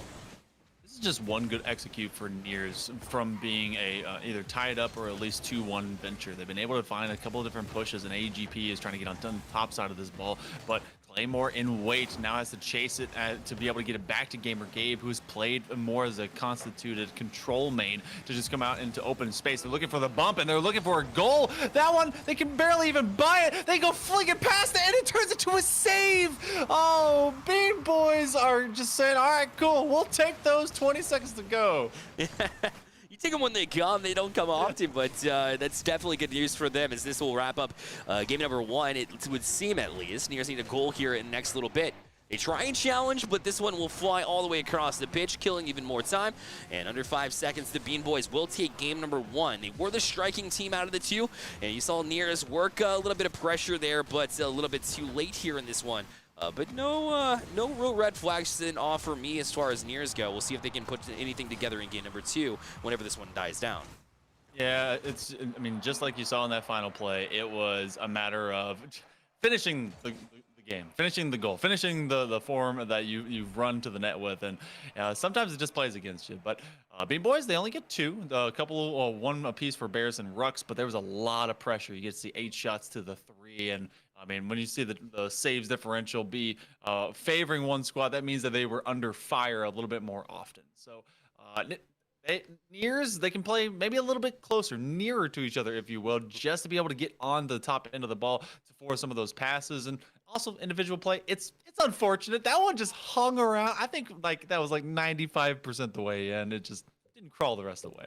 Yeah, it was so close, but a little bit too far. It was so near, but so far at the same time. And they'll look to bounce back again at no goals scored, which is notable. I know the Bean Boys very strong defensively, especially Barris with his ability to create plays there. Skimmett known to be a striker in the CMS League, so we'll see if they can continue to piece things together. I love to see from different schools as well come together. The Charlotte Engineering High School for Skimmett, and as far as Barris and Rux go, they're both from Ardrey Kell High School. So a combination of schools around the area. That's just one of the many perks that we saw from the CMS League too. Kind of rivalries turn into good collaboratives between each other, showcasing that the talent is maybe spread across districts, but also can be funneled into one spot if as necessary. Nears, so they've been able to kind of keep control so far. Bean Boys, they may be getting a favorable pinch, and that was a no touch. That's no one there, and the defense, is going to be scored on as well. Rux is able to pick it up, and this was just everyone kind of streaking on by. Skimmett and Barris were just sitting there and pinched it across. Definitely not intentional to try to set up Rux in the midfield, but it worked out that way as well, as luck seems to be favoring the boys, aka the Bean Boys, who have seen a couple of chances really play in their favor as they continue to have this ball control and will stick on it. Thanks to Skimmett, who holds off, but he's not going to be able to contact that one. AEGP back down. Good passing play to Gamer Gabe, and they find the far side post. That was a nice play drawn up in a 1-1 tie. You know, I wonder what AEGP stands for. I know it at least stands for passing, as maybe that final P. I don't know. I'm making that one up. But just being aware and in that position, handing it off over to Gamer Gabe, and Gamer Gabe is able to make a nice strike opposite on that furthest side post of where the defender ultimately could see it. So good job by Nears. They're able to kind of get one on the board, have some confidence, keep this one close, keep it near, but also try and set themselves up for more offense. And now it's another strike. It's picture perfect. It's the pixel perfect, same position as last time. The exact same play. And Barris got challenged by AEGP, and it was a setup nicely. The shot in the exact same location. You're right. And my goodness, what a setup there. And I think I figured it out. It is always every game passer. That's his name. Always every game passer. Yep. Double it up on that. Just in case it wasn't clear. Okay. All right. Yeah. I mean, you say that, but I didn't see many last game. So maybe it's now always every game passer. There was 3 shots. There was. That's true. Okay, like most game passers. AGP, they'll be able to tell us one way or another sometime. The first 100 seconds about to chip off the clock. And this is a third. Holy cow. Gamer Gabe gets a hat trick. Insane. Skimmit thought he was safe leaving that there. Barris couldn't get to it. And look at that read as he pinches it. And sure, it goes off Skimmit, but he takes it nonetheless. I mean, you still have to challenge that one to try to force it back towards the net. So it was very intentional. Now, is he going to land that any time out of 10? It would probably be like 1, maybe twice out of 10. But he definitely takes it in that moment. Put it in the training pack. Eventually hit him all the time out of 10. But right now, this has been a runaway train. Bean Boys continued what they had in their prominence in game number 1. Since then, it's been 3 in a row for Nears, and every single shot and goal has been Gamer Gabe. So, well done, Gabe, so far, showcasing that they can be able to bring their team back into proper form. And this is the Bean Boys. They've been really kind of stuck on their own back half. Look at this apprehension. No one's in good positions, and that is another score. This time, it's AGP that's able to get it done. Yeah, he was able to strike as Rux just kind of errant pass, right? Skimmit was there, but not ready to challenge, and that's all about communication, right? If you're ready to step up, that's when that touch needs to happen. Unfortunately for him, he got a little bit too far away from him. And now a 4-1 lead for Nears. You're right. I mean, they look like they're on their back foot, right? On their heels consistently, and that's not going to fly. Well, they do get one back here. Barris able to bury that one to bring them back within 2. And that shot, in fact, will fly. It's Claymore that was just trying to just kind of tighten that one up onto the sidewall, but it ends up being just a big ricochet. There's a little bit more power that comes off of those walls, and that ends up back in open space, which allows for those rotations, especially if they're aggressive right off kickoffs, to be very punishable. Claymore's going to try and find another one here and maybe get their good name back in working order. That the only one hasn't scored yet for Nears, but that's mostly because there's been so many big shots from Gamer Gabe and AGP with the setups. Bean Boys have a lot of time. There's been 6 goals inside of a single half of play. I mean, with this pacing, we could see another 6. Yeah, especially the way you're passing both ways, right? And their defense was really what shaped them, both teams, really, in game number 1. So it's showing that they can be effective on both ends, but maybe not at the same time. So whichever team can do, both in the same game will definitely pull away that game, and if you can do that consistently, you'll see them win the series. But right now, it's been pretty dead even overall, especially if Gamer Gabe's going to put up a hat trick like he did in this one with some pretty insane shots. You got to feel relatively good, but that read from Barris almost found his way through. But a cleanup on the back end from Nears. It's an angle away from being more in than out, and this is just gonna be another shot opportunity, but Rux is able to keep up the footing and the pace. They do not let the one be a free touch. They go for the challenge and they win it out. Minute 30 coming up, Claymore with a layup, and Skimmit has to turn around. Just kind of lucky that no one was there in a more advantageous position for Nears to take some of these more brutal shots. It has been Bean Boys really kind of stuck in a can. The beans not getting pumped out, and Rux didn't have any boost. Did for the slow flip, thought he could be able to make it up to the ball, but Bean Boys have surrendered possession more often to Nears in this final minute, and they need to be able to grab it for themselves with just 70 seconds to go. Bean Boys got to get 2 in a hurry. They at least got to get 1 with time on the clock. Exactly right. In this one, Claymore found himself just catching that one and being able to flick it over the challenger. Barris with the read there. That was interesting, as he was about halfway up to where the challenge maybe should have been from, but it didn't seem to handcuff him too bad, and so they were able to jump on this next challenge. Bean Boys need a couple. Gamer Gabe going to toss it right back. He's got a teammate. GP could not quite find that, but Claymore with the follow-up too. And although one's demoed, it's not the right individual, as Barris was still left on the field and was able to defend that one. How long can this defense really be able to stand up? They really don't even have to score anymore, Nears do, because they've got that 2-goal lead, and they already have that insurance goal on the back end of the good work that Gamer Gabe has been able to put up, and still they are diving forward with some just easy layups. AGP, they are burning necessary time off the clock for Bean Boys to get back to it. Ooh. Top 90 denied. Good defense. Bean Boys have to get a counterattack, but they've just had every single chance stolen from them. Yeah, tap back down. Nears looking to close out now, as this one will play all the way across. They will solidify it. So it'll be a 1-1 game, match that is, rather, as they just go back to work, play really well in this one. Obviously, Gamer Gabe with the pop-off there with the hat trick in this one, but then got a lot of help from their teammates as well. So now that the series is even here, we back to square one, right? It's going to be an essential best of 3. Do you get that performance again from Gamer Gabe, the way that Bean Boys were able to step up defensively in the second half?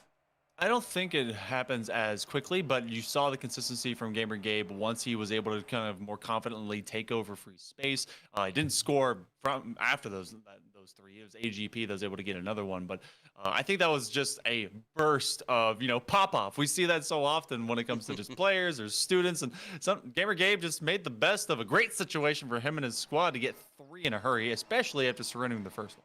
That's right, and then bounce back in a hurry. I think one thing that really stood out to me as far as Bean Boys goes is they have to start being more mindful of their outlet passes. They just tend to throw the possession away pretty frequently. It's been happening, and Nears has been taking advantage of that pretty frequently. The fact that Bean Boys have kept it close after that fact is interesting to me, because that means they might be the better of the two teams should they be able to clean that one aspect up.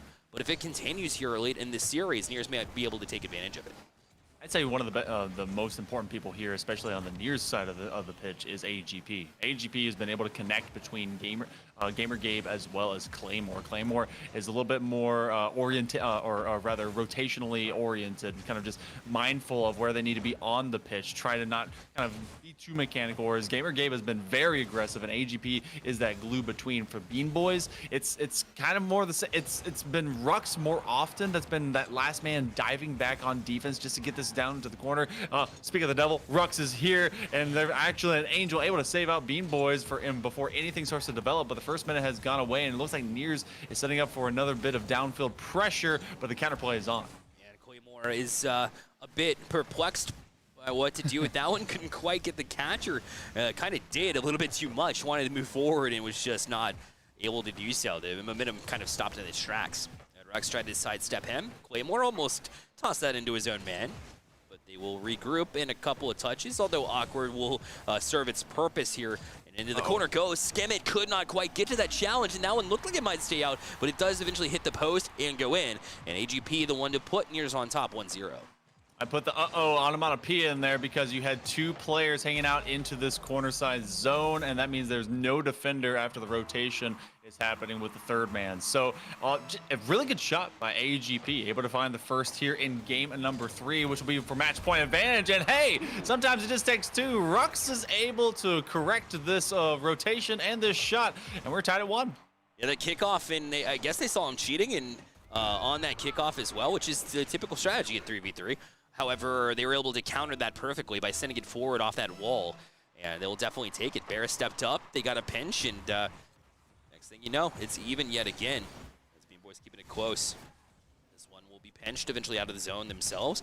On it is AGP with a crafty touch there. Skimit is able to just get a touch, and that's about it. It's a bit of a risky touch, trying to go straight back down to a defender, but if the other team is able to read that and get on it, that was a dangerous play. Yeah, it very much was, and they were waiting for just an advantageous kind of challenge thereafter. AGP finds the best of this ball as they're able to punt it completely to the opposite side of the pitch, but they can't keep their car in the way. In fact, it's going to go the opposite way as Bears is able to find some good distance, and nice challenges have now been able to kind of math out where our teams are trying to rotate away to. A big pinch. Sometimes pinches just look like you've accidentally run into your teammate, but that one looked very, very purposeful there. The boom it aside, and so does this one. Skimit is able to skim it just outside the box, move it through, and before halftime, it's 2-1 for Bean Boys.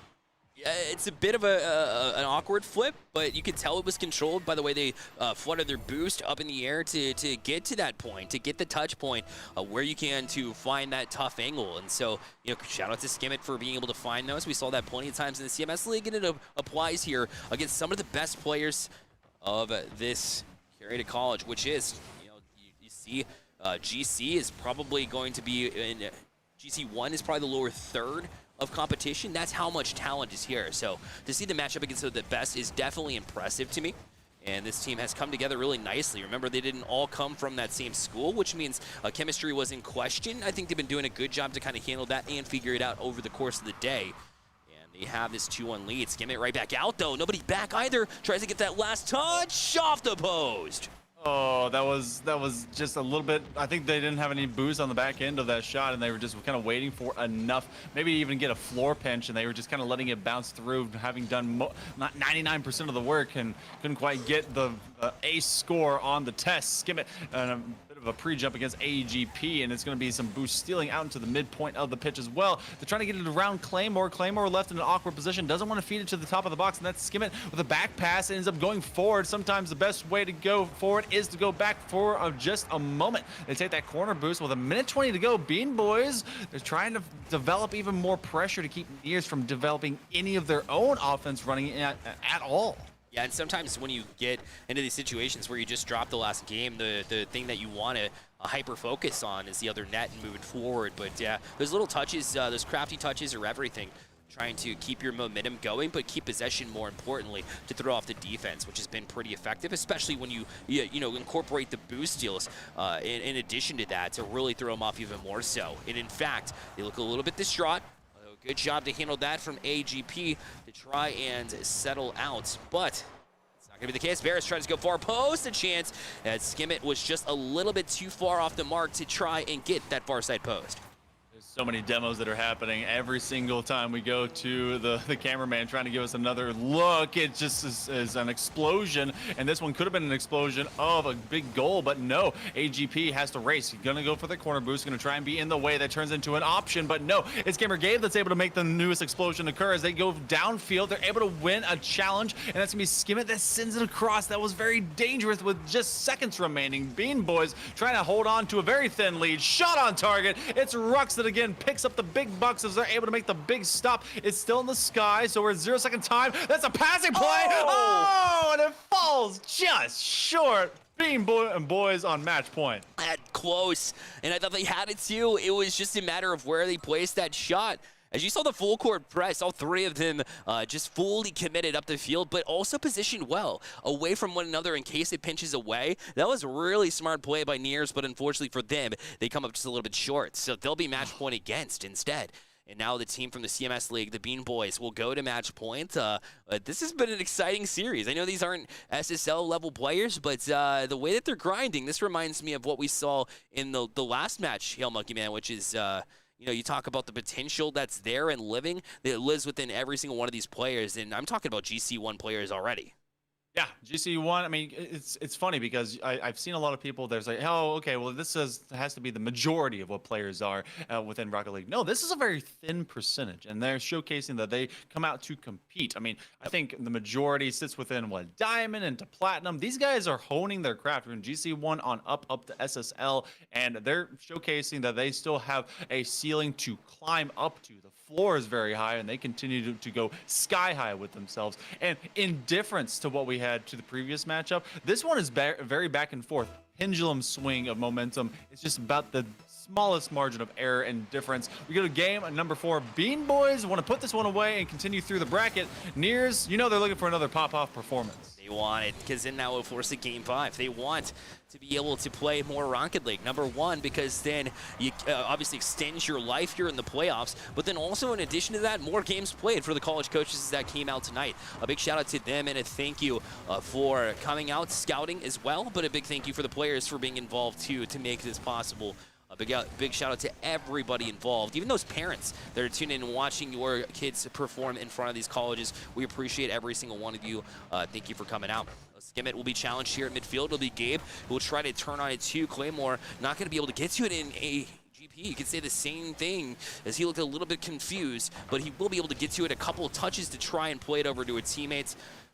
Just a bit of loose play here back and forth to begin this important game number 4. Even with AGP confused, I trust in that player a whole lot more than I do of some others that I've seen in different competitions otherwise, because AGP has great decision making so far. They don't have much boost. They have to at least feint going for the challenge there, and that's a great bit of communication between themselves and Claymore as they get a big bump downfield. Gamer Gabe looking for the secondary shot. They've been able to take these flat angles. They actually play it slow off the backboard, but Claymore did creep up. They're gonna have to go recover. Take away that boost from Rux, and that will slow down the counterplay. And this is just more of Nears in control. As you see, Rux in that corner, Bears has to go into a defensive rotation to the post, and Rux is a little bit topsy-turvy. Skimit is looking to skip straight into the box and then come straight out, battering and bruising. It's a 3v1 against the box as well. Oh, and they challenge it too. Skimming up for this one now. Everybody committed forward for Nears, so this should be a breakout. And Barrett's going to try to start it. Good chipping. First touch, but Gamer Gabe with the great recovery save in order to keep it out. Downfield.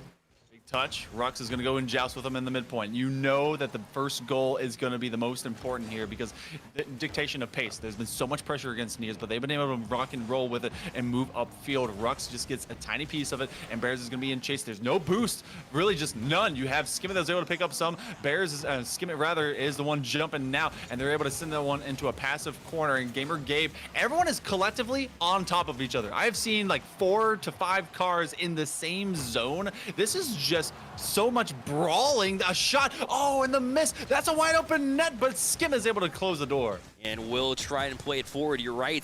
They got so far committed and hyper-focused, like we mentioned before, and it almost came and haunted them. By the way, another great touch here in the challenge as well, but 2 go for it, but the double commit is nullified by the chance to get back in rotation there for Nears, so good job to recognize that. And now they're pressing forward.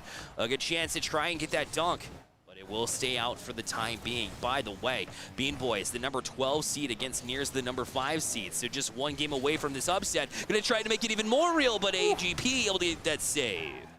Hey, number 12 versus number 5. I've seen my my bracket busted more often than not by 12s on 5s all the time when it comes to March Madness. That may happen again, and then Bean Boys are looking to try and do the same thing right here, right now. Cause a little bit of bruising, and it looks like they'll be playing against Humphreys later on, whenever if whichever team goes through into this bracket. Barris will be able to grin and bear. We're still at 0s apiece. 1 goal may be all we need here, Bear, to see who's the victor, or if we go to a game 5. That's right. It might break the ice. It might be enough by just getting that 1 goal, but who is going to strike for it? And also, we've seen quick answers too, so maybe even that might be enough. It's going to come down to who has the full focus here after a very long day. Who has the solution for the gamer fatigue? Who has the endurance to stay on in this? As AGP kind of left it behind him here. Gabe will help him out for the time being, and a good clear out by Skimmit, and nobody back either. So that could have been on target. It would have been a goal. He's eyeballing Rux across, maybe to himself, and a chance there in the box, but nobody could get to it. Oh, they didn't want to overcommit. They did leave 1 man on an island, and the same is still going to happen. Skimmit has to go for this. It's going to be dropping down. This is the bouncer, but they wait. They wait till they see the whites of their eyes, and the next shot is intercepted as they're able to push it off to the corner. Both teams are sending everything in the kitchen sink on these big shots. They're sending multiple players to try and boom it in, and they can't get the finishing factor. Claymore shot off. Oh, no, there's a ricochet. It goes from side to side. That was so close to being able to break through, but somehow Bean Boys gonna stay alive in this one with just 13 seconds left. Try to work out in transition. Down to 10 seconds left. In position is Nears. It'll be Gabe trying to look across, waiting.